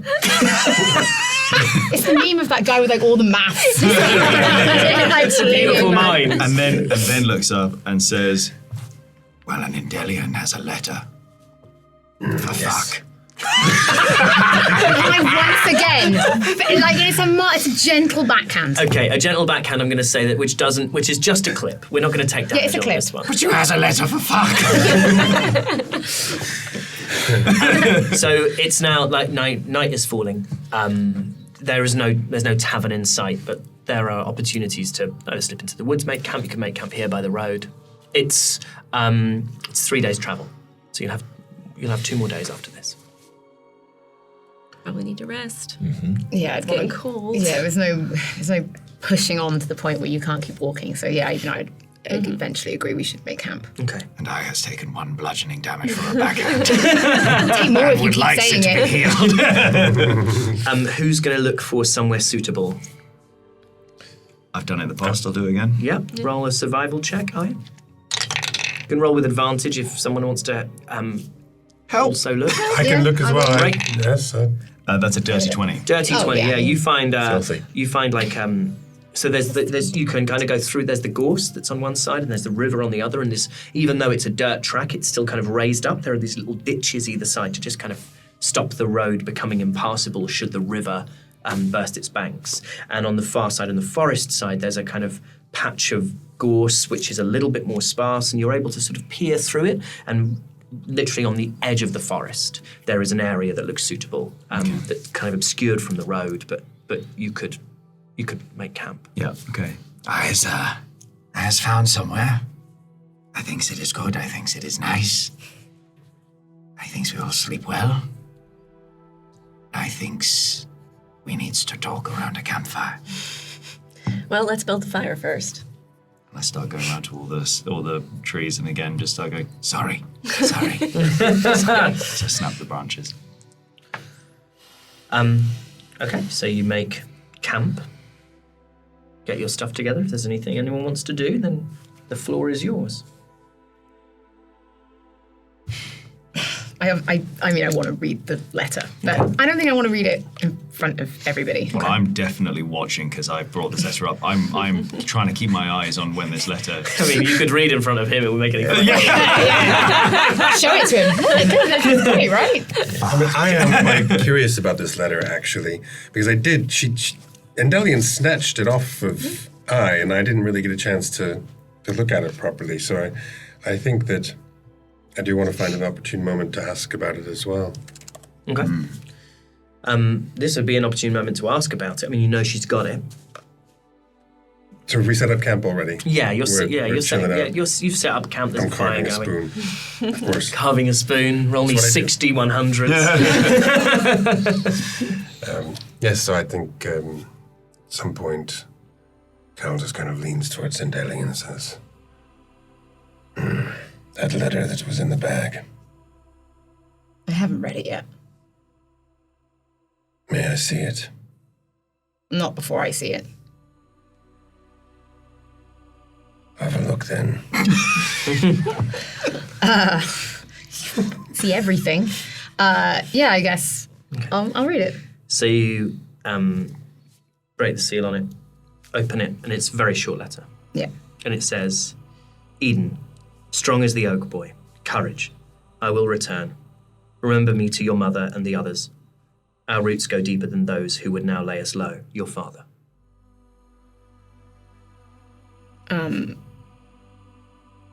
There's nothing in it I wouldn't relay. I quite happily tell people what it says, but I want to keep it. So Endelian tells you what's in the letter, shows you the letter. Who's this to? Eden, he's the oldest of the 5 Grenweird brothers. You would know about the Grenweird family. 5 brothers and 5 brothers and a sister, but the sister died. So there's 5 brothers. So what happened to fuck? Sorry, I was messing with you. Metaphor.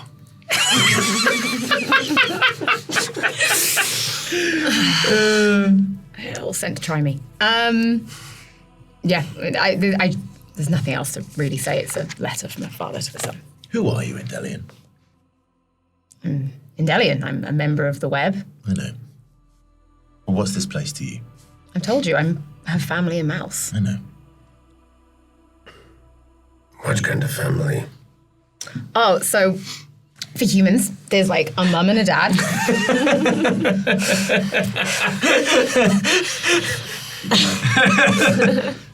Yeah, it was just my family. It's people I left behind when I joined the Web. Endelian, you don't have to hide from us. She also doesn't have to tell us anything. No, she doesn't. want to. No. She doesn't have to tell us anything. There's nothing I want to tell you. You chose to leave your tribe. Some people do. Tribes aren't always what's right for you.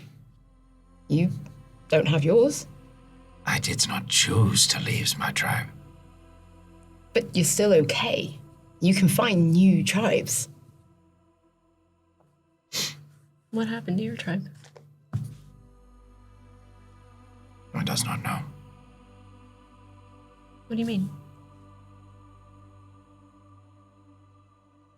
I left for 2 days to track a gnome that was seen near I's tribe. And I returned, and I's tribe was all gone. And all I tribes things was there, but the tribe was not. And they just vanished? As they did not tell me.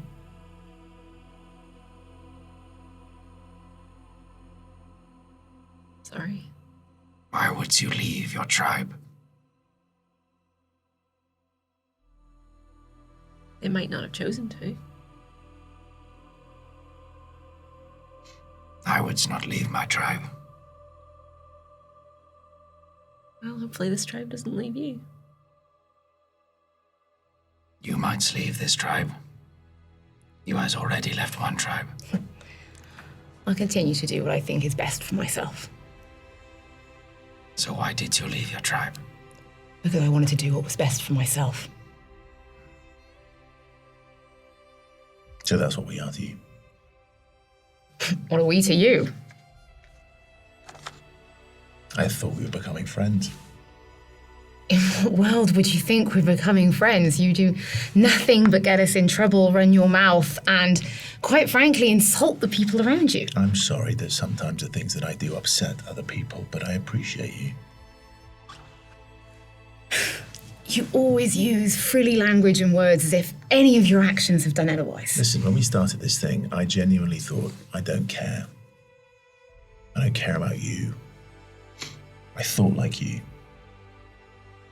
I thought that I'm only using you and you and you so that I can achieve something, so I can save myself. I thought you were disposable. And as much as I really don't want to, I actually think I might like you all. So, but when we started this, we didn't start it. We were put together by something that's bigger than us and told to just get on with it. Yeah. That is how tribe works. No, that's how the web works. Fate is a powerful thing. It's still not family. Well, sometimes things that are bigger than us throw us together for a reason. No issue with being together, but let's not pretend we're friends. Okay, fine. I just reaches in and takes out the necklace and just holds out to Radiant, nods and puts it back in. Look, they're terrible necklaces, but they might mean something, you know? Yeah, I believe he said I was a liar. Good friend there. Well, you've never really given me a reason to not think that you are. I ask you constantly about who you are, you don't want to tell me. That's not lying. Withholding the truth is not the same as lying. You can use free language all that you want. And I'll continue to. Okay. You're not going to push me away, you know? I'm certainly not going to try and bring you closer. Okay. We're all in this for a little bit longer. How about we just try and get along? I thought we was getting along. So did I. So did I. Nothing to say to that.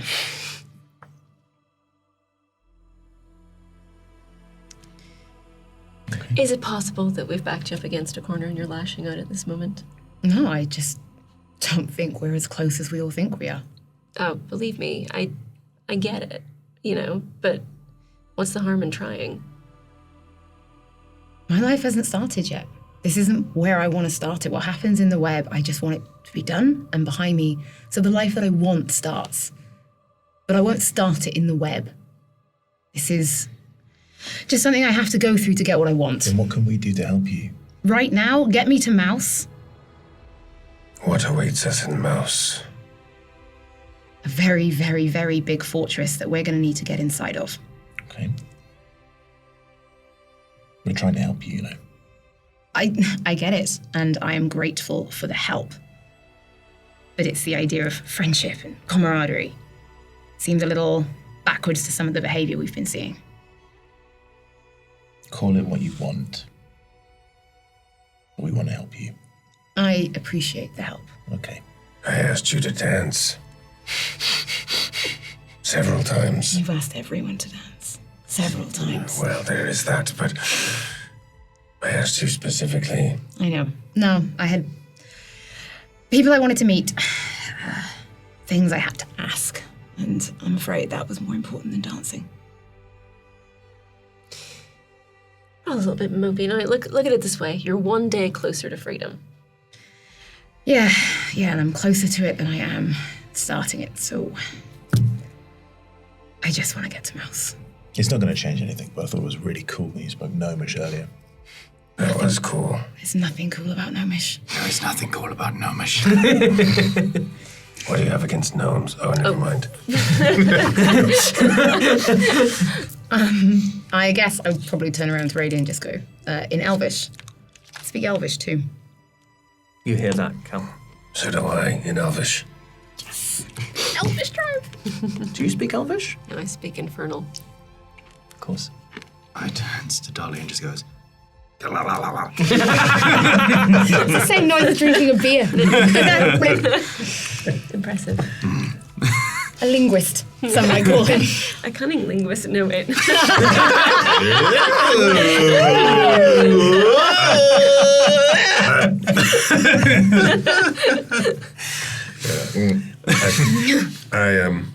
I pull some pieces of wood out of my bag. Just little pieces of uncarved wood, and I hand them out. Carve spoons with me. Relaxes the mind. If you want to. Shows me big scale. Take your dagger. Who wants to carve spoons with candles? I do. Everyone Well, that's some roll. calming of the mind. Everyone roll sleight of hand checks, please. Do I have to do that too? No, got- you at this I get point. plus 10 You plus can my sleight of hand. No, no. Bonus. Well, I'll tell you what. You can roll sleight of hand with advantage because you've done this a lot. So roll sleight of hand with advantage.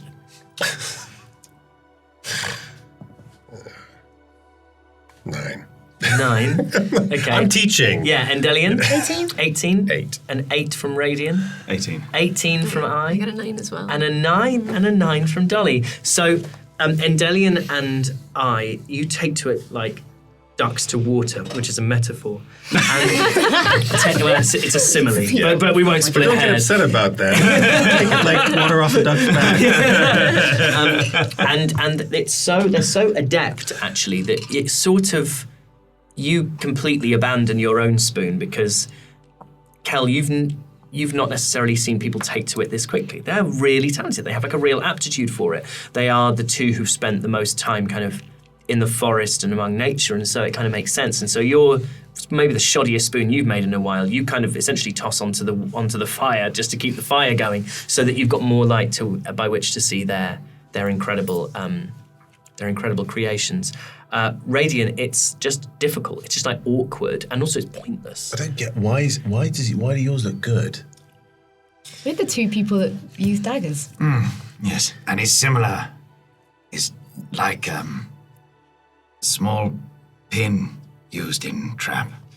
And Dolly, while this is happening, you start to carve your spoon, and then you hear a voice in your head, Okay. and it says, "You have the confidence of Trusk. Quite the achievement. Your worth continues to grow. The web is wide." We don't hear this, obviously. You don't hear Does she, like, fart or something? No, Some she just carved, indication no, that she just something's carved quite going a on? bad spoon. Yeah. Sort of like state of no tension to tension and immediately just.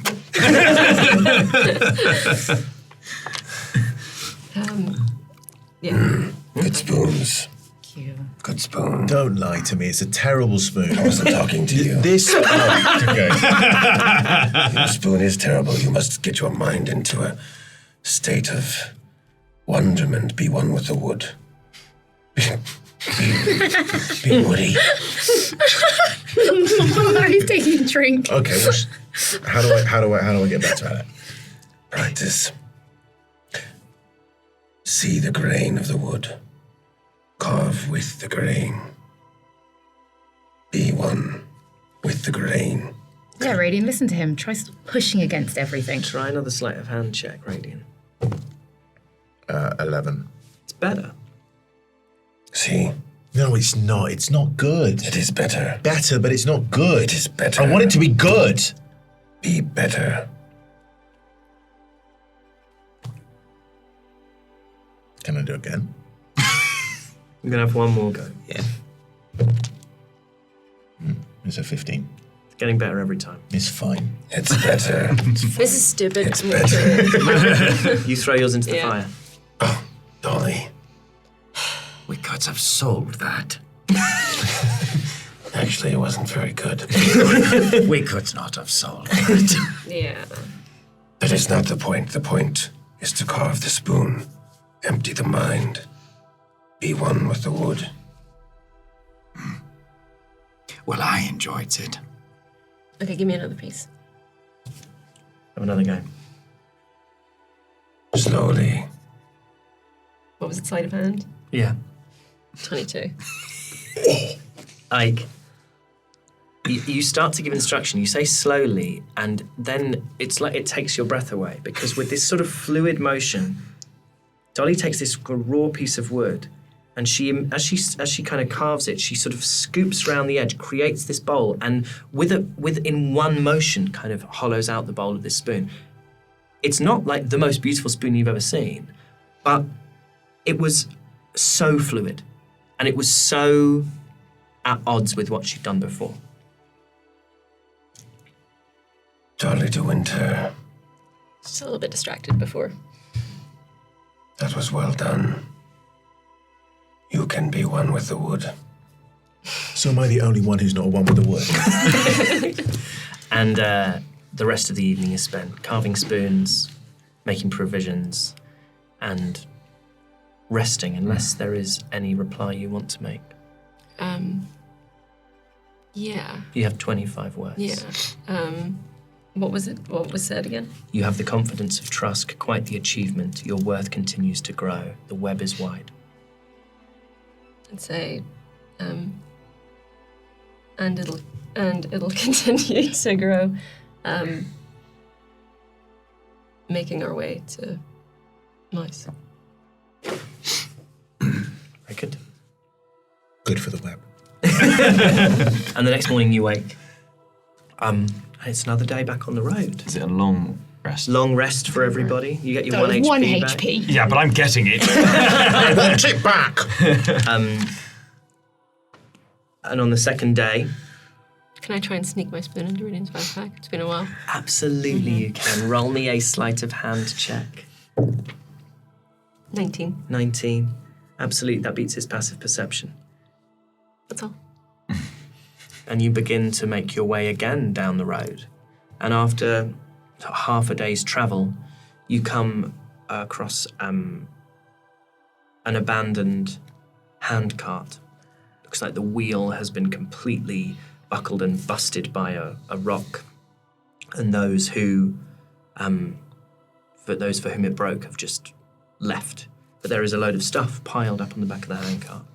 Things that are too big to move with. I mean, we has a special bag. The bag is at capacity. Bag. They filled it, so mechanically they filled it as much. I've never done this before, individual weights of every item, Oh and my it weighs gosh. almost exactly 500 pounds. We has a special bag, which is full. You have your own packs, though, that you could fit certain things in. What is on the... Can we investigate it? Absolutely. Yeah. Roll me an investigation check. Well, Kelnis, roll one and I roll Actually, one. yeah, I mean... While they're doing that, can I scan around? Absolutely. Roll perception. Yeah, go on, Kel, do your thing. Nat 20. Nat 20. Nat 20. Nat 20. Okay.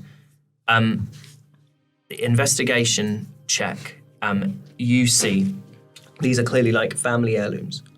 There's a portrait of a really old-looking halfling sat in a rocking chair next to a fire. And there's this beautiful copy, bless you. There's a Are we copy. boring you? First the dice, now the sneeze. And she fired while whittling a spoon, right? I didn't get that wrong. Goodness. Boys. So there's this beautiful heavy copy, like really heavy, thick copy of this book called Tales of Fortune, which is the holy text of the halflings. And you open it and there's an inscription in the front that says, "To Matteo on the day of your naming, may fortune smile on you always." And then you also find a jewelry box, which has got various rings and necklaces and brooches. Can you roll me 2d4? Roll me 3d4 because you rolled a nat 20. It's so tricky to pick up. I know, aren't they?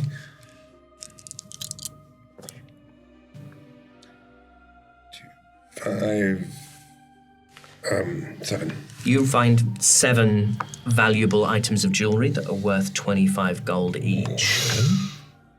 Is they... I look around because I have no concept. I go, Is they... worth? They are worth, little brother. Or should we... They belong to someone. They has been left. If we don't take, someone else will take. Should we search the area first? You see by the side of the road, Dolly, with your nat 20, some eyes watching you. And you hear, shh, shh, shh. Don't worry, just wait. Sounds like you can hear like a higher pitched voice. Sounds like a child's voice. And you hear like an adult voice hushing them. Who's there? And sort of out of the forest comes a little halfling family. Stop. Don't take anything. No. and its parents with a kind of little halfling who's kind of clinging to the trousers of his father. And the halfling who sort of says that we don't want, we're trying to get away as quick as we could, and the handcart broke, and I can't carry everything, and we were just resting before we got back on the road. You can take whatever you want from there. There's nothing there that we can't carry all of it, so Put it back. Can we help All of fix it. the cart? you could help fix the car. You could absolutely help fix the car. I knows how to make a high chair. Do any of you have proficiency with land vehicles? No. No, but I can carve a spoon. You can carve. I mean, I would say that would mean that you would have a basic knowledge. If you can carve a spoon, if you've been around, famous carve a spoon. You can make an entire hand cart. Yeah, this is like that. Was it the RAF advert? Where it's like, Yeah, if you can do this, then you can do this. If you can do this, you can fix a jet. Yeah. I reckon you could, if you want to. It will take you sort of half a day to fix this cart. I suppose it's up to Indelian. Have you come from Mouse? That's right. We'll help fix the cart. I feels bad about nearly taking the things. I will help. You say that to them. Yes. Oh well, I mean, roll me persuasion. Or actually, you're not persuading, are you? I'm just saying. Saying facts. I was only going to take them because I thought there was not, and you was not. I sees you was here. I was never. Roll me just a charisma check.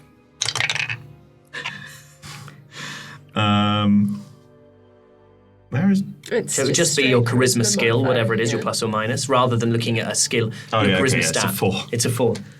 Well, that's all right. And turns to Kelnis and says, "You need to explain to him about not stealing, but it doesn't matter because you didn't know we were here." Countess giggles. He is a naughty boy sometimes. Well, this one. Hey, Mateo, you get up to mischief, don't you? And the little halfling just sort of nods. Aye. Just dumb stuff. No, he doesn't. Yeah, just sort of messing about. Aye. Go play with the halfling boy. Highlights of the chat goes, Just like weaponry on them. He's covered in like a crossbow, daggers. It's assassin. And then the halfling mother stands in front and goes, please don't. He'll be all right. Play with me, my son. Be all right. Very nice to meet you. And you spend, I'm going to say, if you spend half a day, you can fix this cartwheel. Yeah, montage. Yeah. Great. Musical montage. I'm not helping. I'm just like So you filing my nails. You're the boss, though. Yeah, exactly. It wasn't my idea to fix the cart. So you spend the rest of the day really, because this was kind of midday, fixing this cart, and you repair it. They offer you food as payment, and so go into their packs and you see them. They're kind of rationing stuff out for the journey, but they give you like a couple of loaves of bread, and the mother says, "I'm sorry we can't spare more, but it's a long road ahead, and he can't move as quick as we can. Although now we can be back on the cart." And she leans into him with Grandad's portrait. Huh? We don't have to leave Grandad's portrait behind. And they give you some food, and then once the cart's ready, they thank you, and they're just going to walk through the night. They're just Bye. You were my favourite. Thank you for all you specifically did. Radian takes off his little shell necklace and he gives it to the little kid. Yeah. He puts Wait, it- why do you get to get rid of the necklace? And he goes, We give these to friends. and then just gives it to the little kid. And Give the it to the lawyers. parents immediately look at the kid and say, "What do you say?" And the kid goes, "Oh, thanks." He says thank you, but I'm not doing a child's voice because there's a limit to my role play.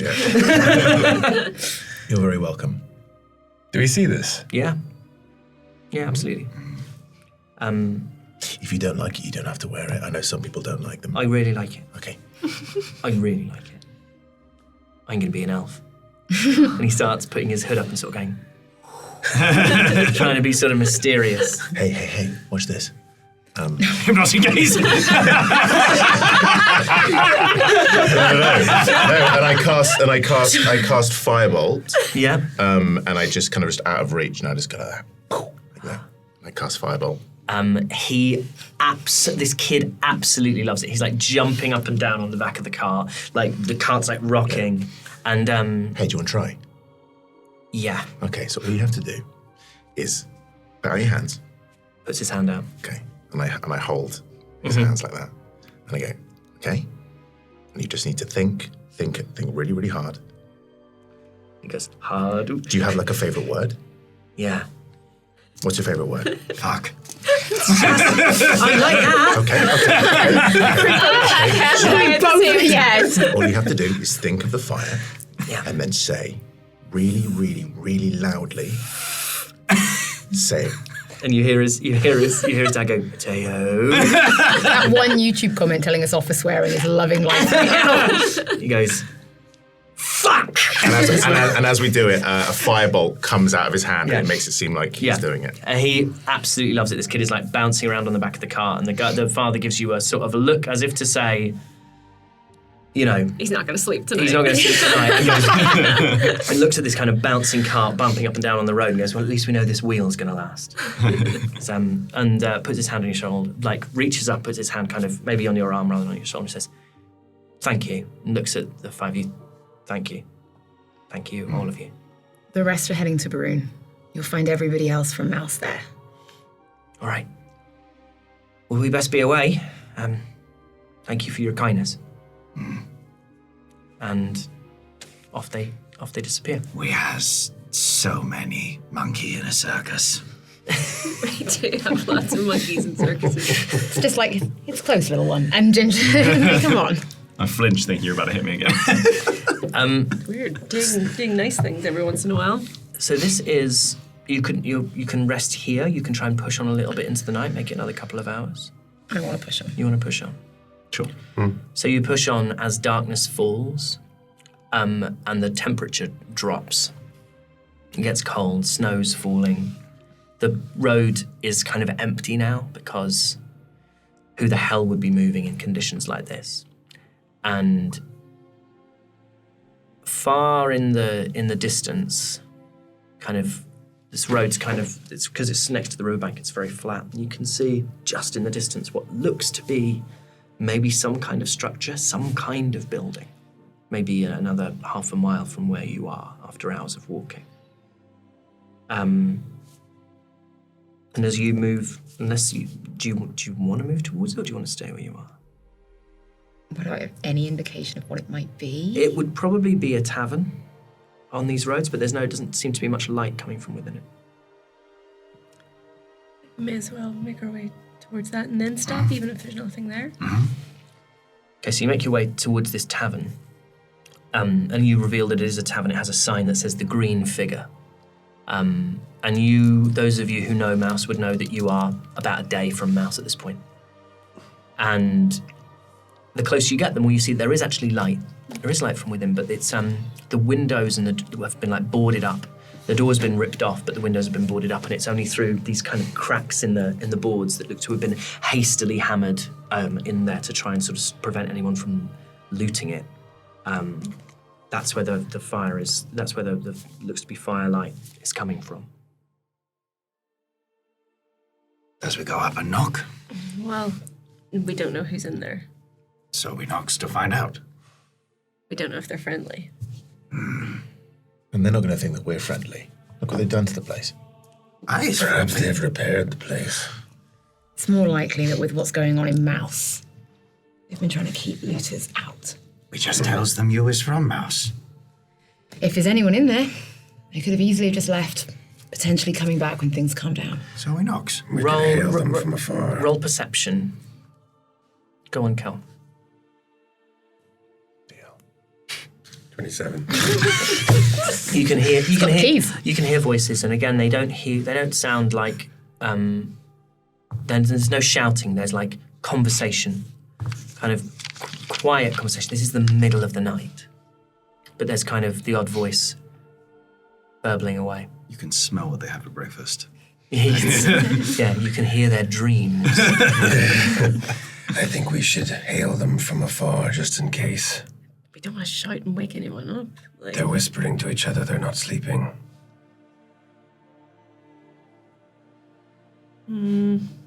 How far away are we from the thing? You're like 100 feet. I can knock and runs away really fast. what does that achieve? Let's just. I'm going to take it as read, by the way. I've assumed this, that you're walking with a torch, because otherwise Kelnis can't see anything. It's the middle of the night. So I'm assuming that you've got a lit torch. So that Probably you for can see. heat as well, if it's that You got your cold. sweet goggles on, haven't Yeah. you? Yeah, That'd be sweet great. goggles on. Yeah. You look like you're in the middle of having an eye test. But I can see, so I'm one up on the dragon board. So I'm probably the one holding the torch, actually. Yes, you would be. Yeah. Well, perhaps I should just hail them and just say, "Oh, there, in the tavern. Weary travelers." And you hear like those whispers stop and then more whispered voices. And you can see from where you are the doorway of the tavern, where it would be. And it's like it's kind of pushed to one side slightly, and you see someone peeking out. It's a human face, like squinting, it's a man with a blonde beard and lots of long blonde hair, like a tall, slender guy, like looking out. Hello? Hello. We are weary travelers, cold in the snow and the night. We seek shelter. Roll me a persuasion check. 12. Well, we this isn't our establishment. It's not open. We're sheltering here. That's all. And we seek shelter as well. You carry weapons. Of course, Why? we are traveling on a road. And you see him like duck his head behind the thing, have like a little pause when you can assume he's having a conversation with someone else, and sticks his head back out again, pulling this looks to be like a big door a table that they've just sort of barricaded in the doorway to try and keep the light and the heat in and other people out. How do we know we can trust you? We has necklaces. We gives them to friends. Hi, sorry. You know what? Don't worry. Look, everyone carries weapons for their own protection this time of night, this time of year, this, current situation. We're just trying to get to Mouse. We're trying to help. We are freezing cold out here. You don't bother us, we don't bother you. How about that? Just let us in. Roll persuasion. And Delian, roll a perception check. Nat 20. Nat 20.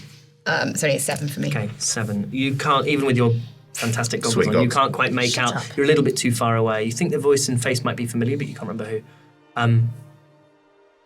And he says, well, very well. Perhaps those weapons might be of use in here if anyone else tries to get Exactly. in. Nefarious types, And he pulls the door aside and says, you better come in quick. Go on. Straight in. And the 5 of you go into this tavern.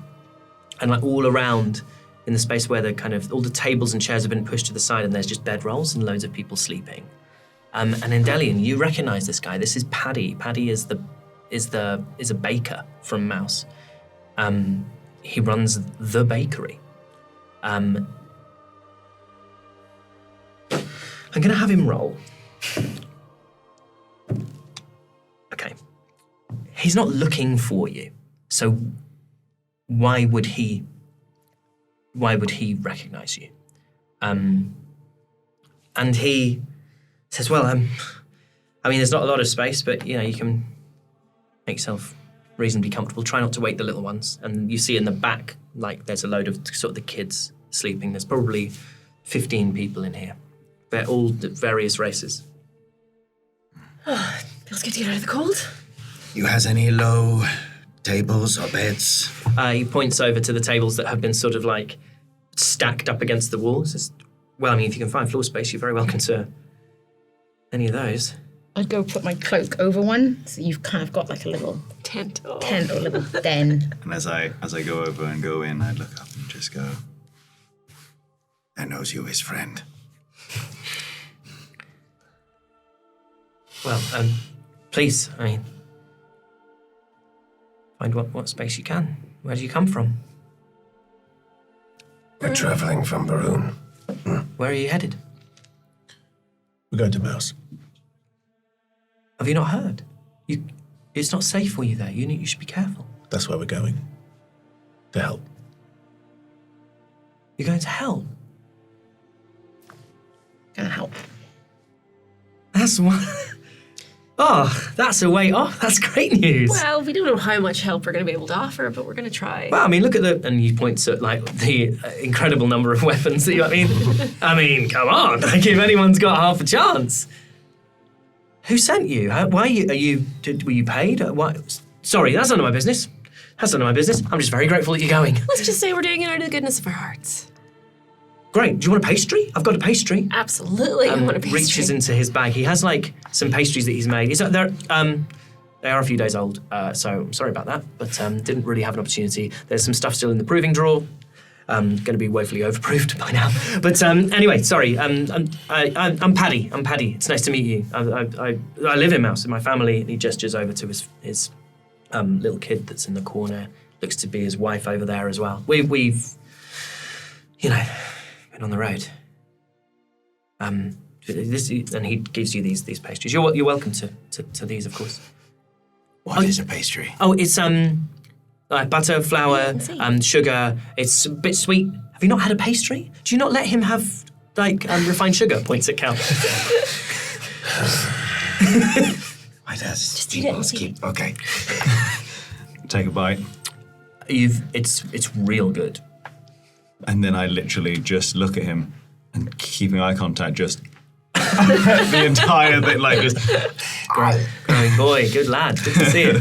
Good for him. Good for Danny, you. it's kind of sad because like it reminds you of being younger. Yeah, and Nostalgia. you'd have been in and out. I mean, Paddy is, Paddy's in his 30s, so he would have been like the baker's boy, who then has taken over and is now now it's his. Where are you headed? Baroon, I think. I mean, we sent a friend of mine ahead with everyone's gear as much as we could. He's got a car with his wife, so fingers crossed. Hopefully, we're Friend of gnome, any chance? Yeah, Marv. Yeah, we saw him on the road. Yeah. Yeah. Everything all right? He was safe. Yeah, he's fine. Yeah. He's a funny one, Marv. Like, just turned up one day out of nowhere. Took over the Snowdrop. Or just started drinking in the Snowdrop, and eventually Gregor just retired, and so but he's never really know where he's come from. Like, and then the People like that wife always suddenly have appeared. Like, suddenly appeared. I don't know, but great guy. Oh, yeah. He's got stories. Like, got real good stories. Like, he seems to have been everywhere. But yeah, I'm glad to hear he's all right. Yeah, you can trust that guy. Yeah, Yeah. I believe so. Well, I mean, thank you for whatever you're going to try and do at the very And least. my pastry daddy. If you sells these in Baroon, you will make many money. Do you reckon? Is there a big pastry scene in Baroon? You guys don't remember a particularly big pastry scene in Baroon? I think It's it's incredible. ready. It's yeah. So Yeah. so there's going to be customers waiting. You think? Absolutely. I don't want to have to break a whole new market. You know what I mean? No, I think Good you. street food in Baroon. Yes. Oh, Grey good. meat. That's good. It's lucky Grey he meat. was not selling tacos. There is no tacos. No tacos. No market for tacos. No. What a brutal, savage place. He looks off into the middle distance. The horrors. I thought we were past the worst. In fact, do we still have the key from the apothecary? Yes. We do. Okay. Who has it? Let's just say I'll just take it from whoever has it. I don't know, is it? I think. I mean, you found it on the wall and it undid the shackles. Oh, that would have been me then, I guess. Yeah. Okay. Yeah. Okay. Good. So you would have means to get into and out of Jesco's. Take this. Ooh, thank you very much. What's that? This is fun. Listen, I don't know if it's any of use to you, but when you get to Baroon, there's a building With 3 corpses in the basement. No, I don't say that. Keep thinking it. He can't 4 get to, he corpses can't, in the They basement. can't get into the basement. They can't so get it's into the fine. basement. Yeah. There's a building. It's a bit of a fixer-upper, but you might need a place to start. You'll have to clear out a load of bottles. That's But fine. Oh my, this is incredible.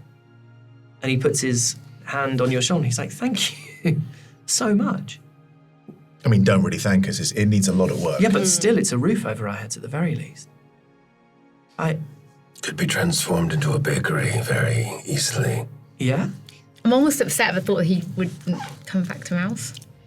You guys are like, I don't know, you're God sent, whatever you are. Thank you. nah. Whatever we are, we're not that. Well, I don't know. I mean, you know, she holds us in her hearts. And he makes a little symbol of a flame with his hands, like the symbol of Ignace, the god Don't of say human it. ambition. Don't say it. You know, we kindle that fire, we keep the fire. Yeah. Right here. I know what he's doing so well. He's doing so well. He's growing! Hey, can I have a word?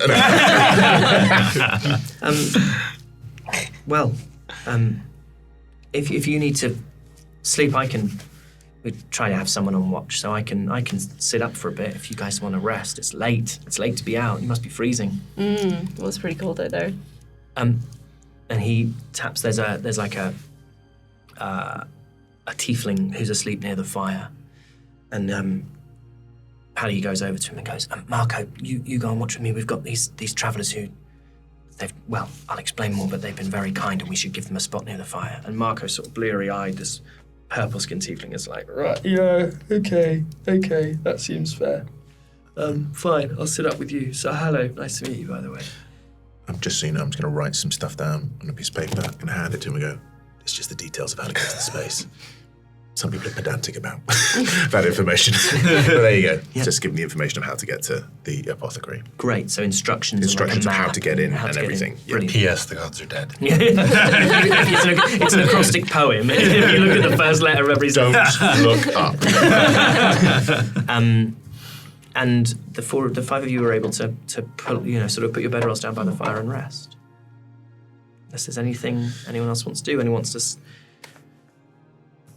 I'm happy to rest. I'd thank Radiant for that. The idea of, displaced people from Mouse and thinking of a roof over their head. I'd be very, very grateful. That's nice.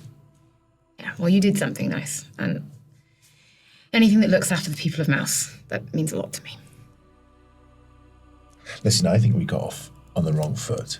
We got off on every wrong foot imaginable. I know. Multiple wrong feet. Like a centipede of wrong feet. It's quite a metaphor. It wasn't. You know what? Listen, I want to say sorry to you personally. I know you don't find it easy to trust people, and I haven't really proved myself to be a trustworthy person at all. Because to be honest, Indelia and I don't really trust myself half the time. You see me in a room, flirting with a politician.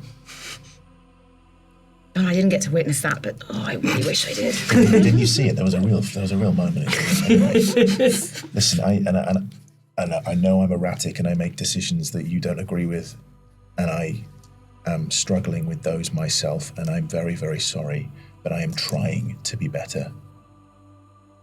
Just remember, trust doesn't have to be transactional. I'd rather someone earns trust with what they do, the things they show, rather than, I gave you something, now give me something. Okay.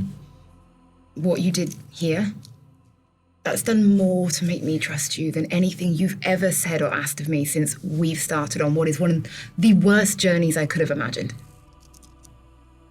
Okay. Thank you. You're welcome. Andelian has a soft side. I'm not a bitch all the time. We all do, by the looks of things. Today's been eye-opening. Eyes not even open. And you rest for the night. And in the morning when you wake up with the, like, clearly it's gone round the room. As you're waking a little later than some of the others. And you wake to that thing of people trying to keep kids really quiet and being like, shh, our guests are sleeping. Like, they're trying really hard to stop them bothering you. And when you do eventually open your eyes, it's Paddy with Marco and a couple of the others. You can hear that the kids are out on the road kind of laughing. And Paddy says, we wanted to give you something, so we didn't really have that much, but there's this, and he holds out like a handful of small denomination coins. Lots of coppers, a few silvers, maybe like 1 gold. You know, No. for the No. No. okay. And he sort of goes, well, okay. Well, in that case, these are a day older than yesterday, and you are welcome to them. And he holds out a big sample of pastries. Those will take. Yeah. We're happy that you were here, so thank you. Take that money and, start something new in Bruin.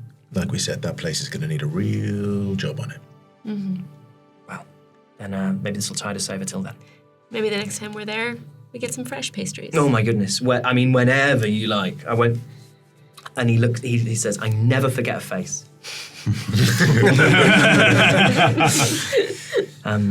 Where are you all from, by the way? Where do I mean, who do I ask for? Who do I say did this?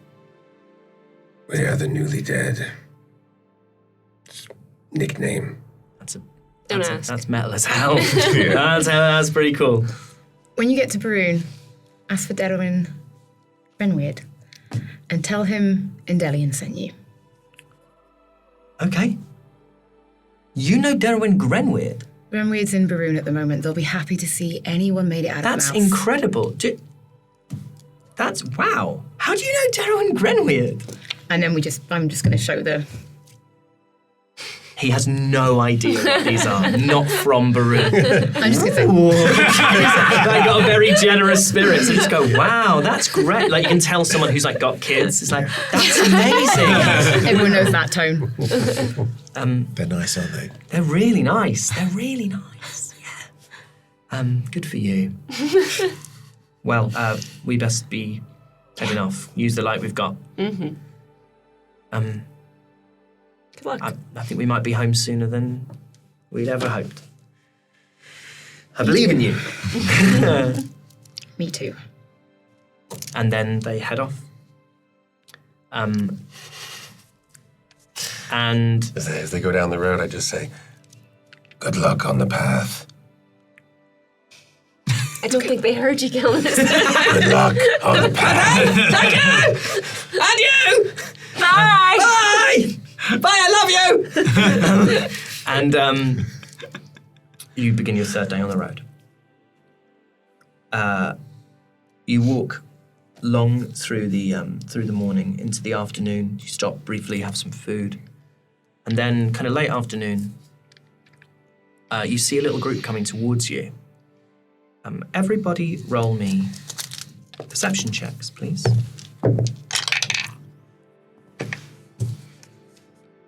What did everybody get? 15. 15. 12. 21. 21. 8. 7. 7. Okay. You all see that there is a group of figures coming towards you. Looks to be half a dozen or so. As you get closer, you realise that it's 7 figures. Kel, you see that there are 4 of these figures who have travelling cloaks, wrapped around them against the cold. And it's almost like they're flanking these people in the middle. And in the middle, it's a little family of orcs. There's one who's got who's holding a baby, looks to be female orc, and the male orc kind of pulling a handcart behind them. And there are these 4 figures, sort of heads down, cloaks around them, who are walking along. These are the ones walking in the middle. They're not orcs, the ones on the corner. And as you all get closer, again, just Kel with your high. You rolled a high, right? 21. 21. Roll me another perception check. Well, in fact, let's make it an insight, please. Insight. 24. Something's wrong. Something's up. And you look over at the one holding the baby, the orc holding the baby, and she looks at you and she mouths, "Help." How far away are we? You are almost passing them at this point. Almost passing. Yeah, so you've kind of been walking along the road towards each other. So I'd say you're 30 feet from each other. She mouths, "Help." It's only Kel that sees that. Only Kelness with this high perception check and then that insight. I nod to her very, very subtly. Yep. And I sidle up to Dolly and say, "Something here is not right. What? The orcs on the cart have asked for help." I'm gonna turn around and say, "Stop." They're you stop, they're almost face to face with one another. And immediately these four kind of close in. You see one of them's two humans and two dwarves. And one of the humans steps forward and says, "Fellow travelers, Where are you off to? to Baroon. And you're guarding these people? We move as a group, we flee Mouse. Terrible what's happened though. Yeah, it is really bad. Who are you guarding? Who are you protecting? Who is... Again, there's the other two that are kind of at the. So there's this group around this orcs with a handcart. One of the dwarves and one of the humans move very, very close into the side of them, and the other dwarf kind of moves in front of them, and the human in the front takes a step forward and says, "We are just desperate people making our way." Us too. I'm just curious to speak to the lady with the baby. We are very tired. Roll insight with advantage. That's a 17. 17. You see, like the ones who are stood next to them, the dwarf and the human, look super worried, really, really worried. And this guy at the front, like, he doesn't really flicker and says, "Yeah, I mean, she's tired from the road. I mean, can you imagine the strain it must put on you?" Of course, no, I know. I have friends who have very small children. I just I don't know. I just like to see that the kid's okay. You know. Yeah, I think they're fine. You know, we want to keep moving, of course. Yeah. It is cold. It is cold.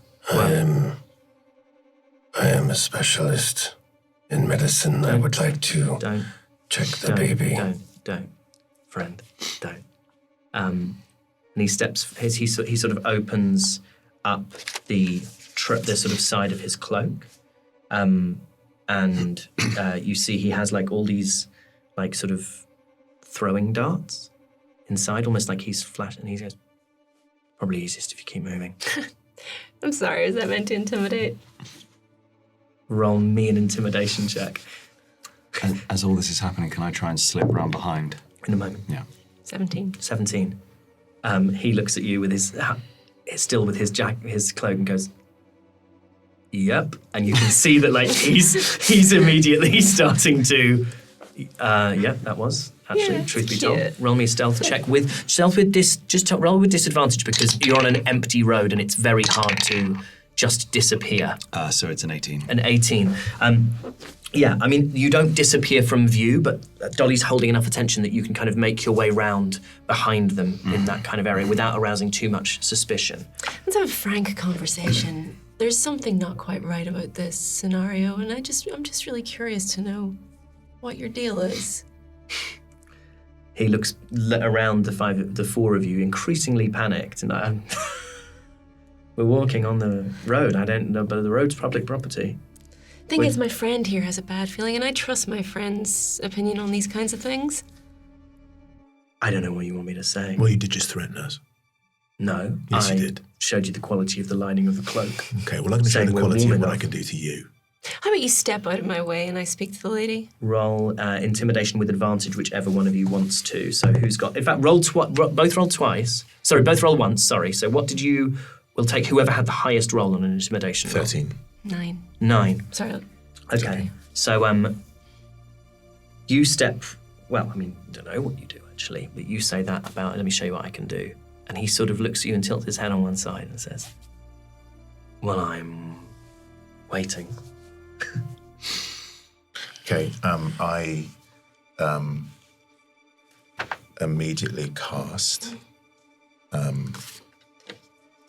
Shield.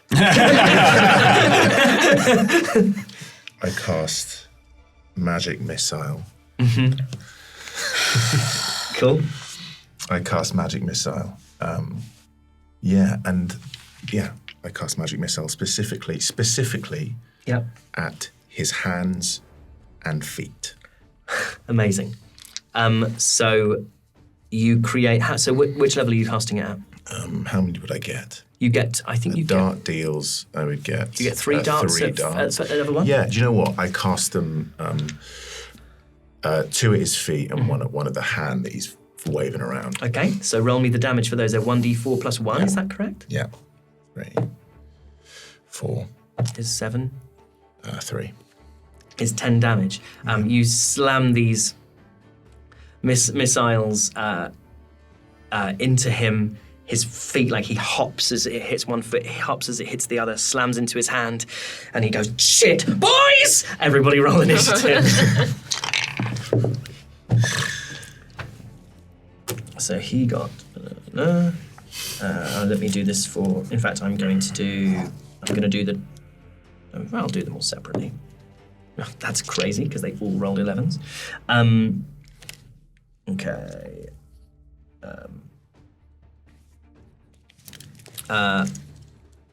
Anyone above a 20? Okay, Radiant. 21. Anyone above a 15? 17. 17. I got 15. And then Endelion, above a 10? 12. And then a 12, and then... Okay, and then what did you get? 7. Cool. Radiant, that is your turn. You have this one guy in front of you, and then the cart itself is... The road is straight. Down the road from you is the guy stood directly in front of you. Behind him is a cart. There's a dwarf stood at the head of the cart next to the orc who's been dragging it. And then either side of the cart is the mother with a human next to her, and on the other side of the cart is a dwarf. Does that make sense? Yeah. Either side of the road is a ditch, this same ditch, because these roads are slightly raised up. It's your turn. Yeah, I really don't like this guy. And I really want to just keep... I warned you. What am I going to do? Just because it's fun, and I don't want to use a spell slot, but Yeah. it's fun because I like it. I'm going to use Toll the Dead. Great. Because at 5th level, I get to do 2d12 because I've already done damage to him. So much damage for a cantrip. Okay, give me the save that he has to make. Okay. He has to do a wisdom saving throw. Okay. He rolled a 5 on the die, so he fails. He fails. So he takes the full force of 2d12. Roll me 2d12. Gosh, it's so That's It's so spicy. much damage. Toll the Dead is an amazing That's the spell. one you got from... And isn't it? No. Spell, isn't it No, also I the one got- that I says? got- I Isn't it got also that. one that That's says a sonorous bell Yeah. in So the it's description? to describe, Oh. to Dolorous describe- bell. So this is just to describe again because I love it. One creature within range. Just a sonorous spell. I like, a dolorous bell, and the sound of a dolorous bell fills the air around it for the moment. So I really like the idea that when Radiant casts this, his eye that changes color turns black. Ah, sick. Dolorous means feeling or expressing great sorrow or distress for those at home, and also me who didn't know that. And so when he says, "I warned you," and it's just like his eye turns black, and he does. Fuck. He does 17 Jesus. damage. Oh my god. This guy immediately looks quite hurt. He's like, whoa. That's it. This it. Whoa. Kelnis, that's your turn. Unless there's anything else you want to do with your movement or a bonus action. No, I really like how much I've hurt this boy. Kelnis. How far am I from him? Am I close enough to do? Yeah, you're all within 30 feet of him, essentially. You. I would say that Radian and Dolly are almost face to face with him. And the other three of you are sort of... Kelnis and Endelian are behind you, and I has made his way all the way around to the back of the cart. Okay. I think I want to try something. Try it. I can move 30 feet, so I want to move up to him and just pound him on the head. Just trying to knock him out. Yep, just try and give him a good old smack. Yeah. Roll me just He's already looking shaken just and with everything. just with your hand, or with a thing. Sorry, that's my chair Well, that would- making an insane Yeah, noise. no, I don't want to try to kill him. I don't want to do too much damage. You I can. really- So you can. What I want to choose- try to do is to try and literally knock him out. You can choose to do non-lethal damage with. So, like for example, you have a quarterstaff. Yeah. So you could choose to do non-lethal damage with your quarterstaff, or Okay. like you could.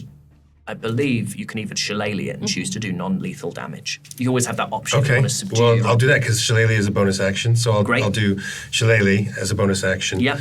And then I'll just step up and whack him in the side of the temple. Great. In the effort to not kill. Yep. But to incapacitate. Give him a biff in the old Shirley. Yeah. So Because the other guys, my rationale here is the other guys already look like they don't really want to have a beef with anybody. So if I can take this guy down, then maybe we can get a story out of these guys. Great. Without anybody actually dying. Great. So make your attack using your wisdom modifier rather than your strength modifier because of shillelagh.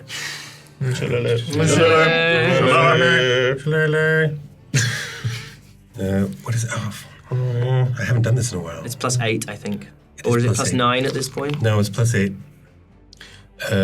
What? Yeah. And it'll be 1d8. 1d8 plus your 5. +5. 13. 13. Okay. He looks really quite hurt. He's not down, but he's hurting, and he's like, and like you like just crack him across the side of the head and he goes, oh, like spits some blood out. Oh, that you see the others behind him are like they've drawn. What have they drawn? They've kind of gone underneath their cloaks and they've kind of pulled like big old axes out. Like the three of them are standing there with axes. Everyone can roll me insights. Just everyone roll me a little free insight check. Go ahead, Got a Reagan. nat 1. Nat 1. 7. 7. 23. 23. 10. Dirty 20. Dirty 20. Aoife and, Dolly. And it's because I saw Doug, and Doug's always at the table.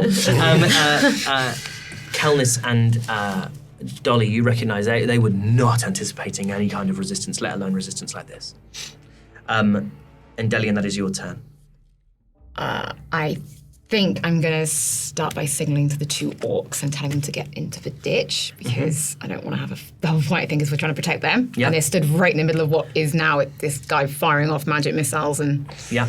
everything else. So I look cool doing it though. you can have that one.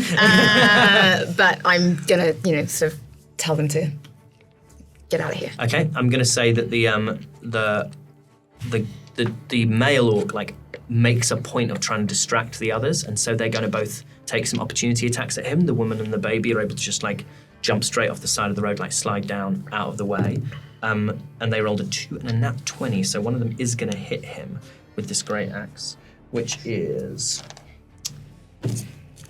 Ooh, Silvery that's a barbs. 10 plus Can I 3. do silvery barbs? Yeah, you can. I'll do silvery barbs. Okay, so tell me what happens on silvery barbs. So silvery barbs, I'm just gonna be like, hey, over here.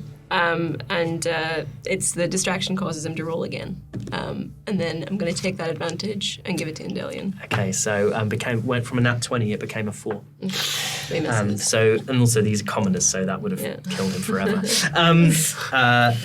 Endelian, you have advantage on whatever you want to do. I want to knock an arrow directly at this guy's head and just say, I think you need to tell us what you're doing.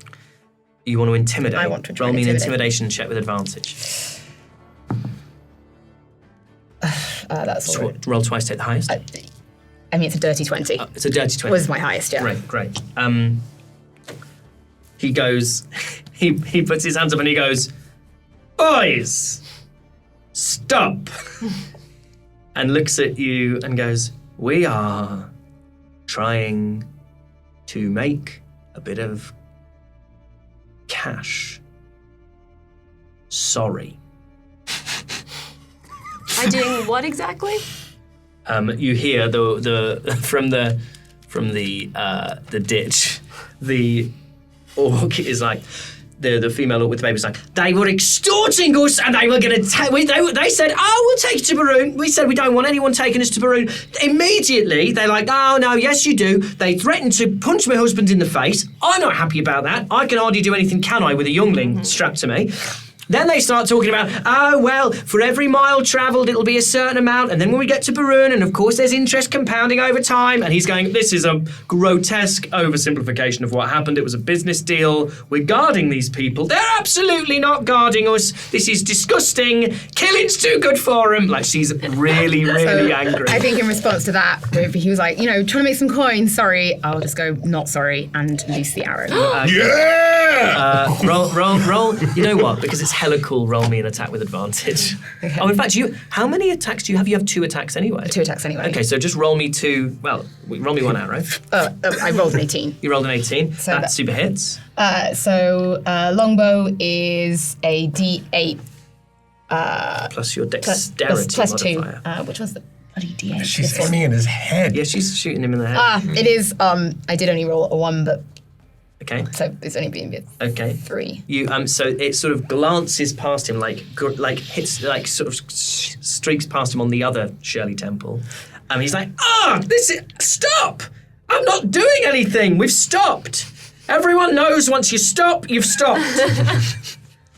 Come on. And it'll be, stop this, and I will knock you roll me another attack. The dwarf all over again.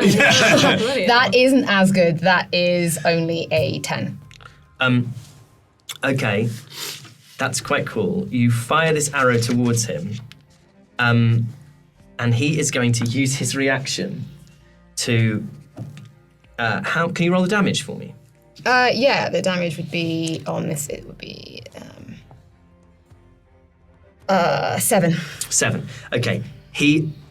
As the arrow's coming towards him, he tries to catch it, but what he does effectively do is like knock the arrow out the air. He's like, stop! We can all do stuff! And just as again, knocking an arrow out the air. We've clearly made a terrible mistake. One that you won't be making again. You're absolutely right. Mm-hmm. You're absolutely right.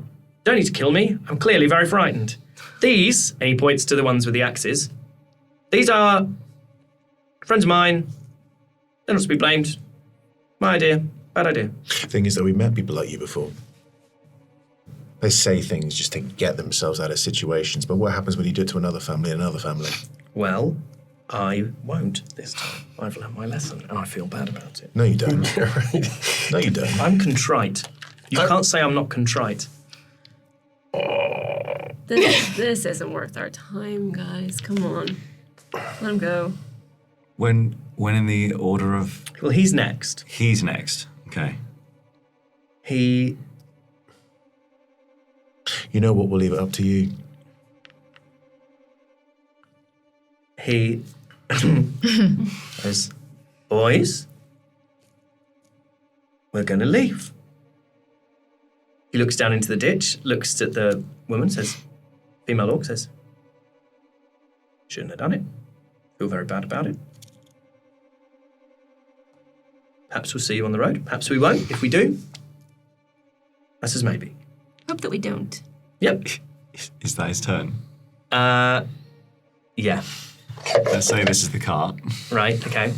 And then he's just in front of it, right? Yeah. I'm behind. Yep. I would like to click my heels just to guarantee I can do it. Like, Yeah. right, run forward. And I want to run on the cart and jump, and I want to just slap him. Do me an unarmed strike, and you can add sneak attack damage to this because you have an ally within 5 feet of him. But it's only on a finessed or ranged weapon. Very good. Good rules lawyering. So you wanted me to... make an attack with your strength modifier. Okay. Slappy slap. Yeah. Learned the back Wait, out hold from on. the best of us. Okay, yeah. That is an 18. An 18. Okay, that absolutely hits him in the back of the head. Roll me. What is the damage on an unarmed strike? Is it just your strength modifier? I think, or is it 1d4 plus your strength modifier? It is unarmed strike is just straight 2. 2. Yeah. He takes it. He goes, ah! Come on! And then I go, And you leaves the weapons. Fine. And you leaves the weapons. Okay, And you your open. gold. And your gold. I likes this. So That's he the gold. Goes, boys. Call put it a the- morality tax. Put the axes down. Gee. Put their axes down. He places all of his darts out of the little sort of custom holder that can he's I having. take the darts? Yeah, you can These take the are- darts. He these has are the 6 kind of thing- darts. These are the kind of thing that I will fucking know. Actually, you know what? Leave your clothes as well. This is And then Radiant's eye turns black again. okay, boys. Down to the to the old down to the keks. All of it. Well, I'm not getting naked. All of it. Nah, I'm Radiant, not gonna get naked. at least let them keep I'm not going to those do that. for all of our sake. I don't want to see their bits. It's cold. It's not the time. Let him walk to burn in his underwear. Fine. Eye turns different colour again. So they are these 2 humans, 2 dwarves, shivering in some long johns, sandals, no packs. You essentially killed us. Effectively, you've killed us. So the axe, how heavy is the axe? The axe, you can wield it. Okay, cool. I want to pick it up and I want to take it over to the orc. Which to the man or the one with Well, the wait, lady then with I'm the going to baby? do one. I want to take Yeah, the other so one they- over, so they both have. They both have great axes. Yeah. There's some like money, some provisions that these 4 had on them. However you want to divide that up, you can divide that up. They have 4 like heavy winter traveling cloaks. I would like to leave the money and the cloaks with the orcs, if you all. But there were 4 cloaks and there's only 2 of them anyway, and you were cold, so Dolly should take one of the winter cloaks. Kind of smells. They're leaving all 4 cloaks. Was there? You said there were provisions. Anything like the? It sounds, could be useful for us. Sort of like these guys are clearly like, okay, it's a pretty useless operation, but they kind of vaguely know what they're doing. So they've got food that will travel well. So like dried fruit, dried meat, kind of rather than bread, they've got like kind of twice baked things. Not like a biscotti, but like hard rusks. Ship's biscuits. Ship's biscuits, that sort of stuff. Then I'd want to leave everything for the orcs. Anything that will help them get to Brune. Yeah. They load it onto the handcart. Male orc says, I'm really appreciating. Thank you very much. It's a terrible thing when you feel like you can't. It's a hard situation to be in. It's a very hard situation to be in, and it's not your fault, darling. It's not your fault. What are you supposed to do? You can't put me and the little one in danger, can you? No, well, exactly. I didn't, I don't know what we would have done if you hadn't come along, so. When you get to Brune, you're going to head to Yasko's Tinctures, Salves and Solutions. The rest of the people from Mouse we've met on the road will be heading there. Is Paddy going to be there? Have you seen Paddy? It's Paddy. Bloody love Paddy. He's so nice. Okay, fantastic. And I want to pull out one of the pastries and just. A pan au raisin. And I just goes, Yes.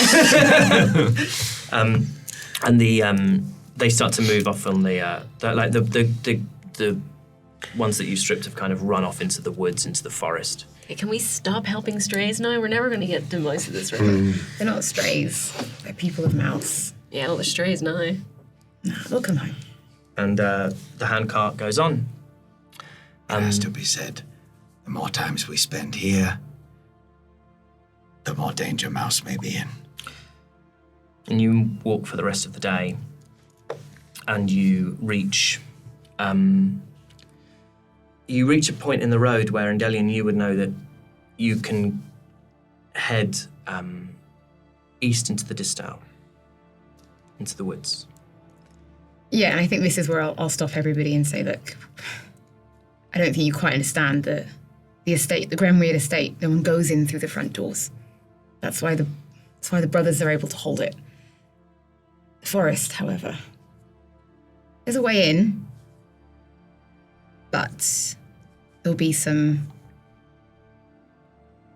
traps and tricks we'll need to try and navigate, and I don't know all of them. But it'll get us into the estate without going through the front door. What do you mean traps and tricks? I don't know much. It's whatever the brothers will have done to keep people out, and some of them are more creative than others. But we have no chance if you're going to try and go through the front. We're bringing them help. Why wouldn't they let us in the front? I'd say it's probably the 20 masked people who are probably camping in front of it. Only 20. I don't know about you, but a bag of swords isn't much good to me if I can still only hold 2 of them myself. I knows traps and I knows tricks. I know one of them, so you've got 4 more you'll need to figure out. Fun. There'll definitely be some magic in there as well. Cool. You're at a point where you'd need to rest before you Yeah. headed in there. So you make camp. I mean, you know these woods very well. So I'm going to say even without survival, you can find somewhere where you could camp. I'm going to ask everyone who isn't Dolly to leave the room. I have to do this one a little differently. Okay. Because the sending stone, as you go to sleep that night, you hear a message. You hear the spinner's voice. And it says, deliver the supplies to the gloam. Our objectives now align with theirs. The house of Grenweird must fall, leave none alive. The web is wide. And that's where we'll end our session. Are you kidding me? I'm not kidding. That, quite unusually, is the end of episode 10 of Natural 6. Thank you to my cast member, Aoife Wilson. If you want to see the reaction to this over on Action Surge, they won't know that the episode is finished until they sit down for Action Surge. You can head over to do that. It will come. You have to wait a week unless you want to see it right now. You want to see it right now? Head over to our Tell me you Patreon. don't. Head over to our Patreon and see if you like the look of what's there. But we will see you until then very soon for more adventures in the world of Reliquiae. Bye! D&D, baby!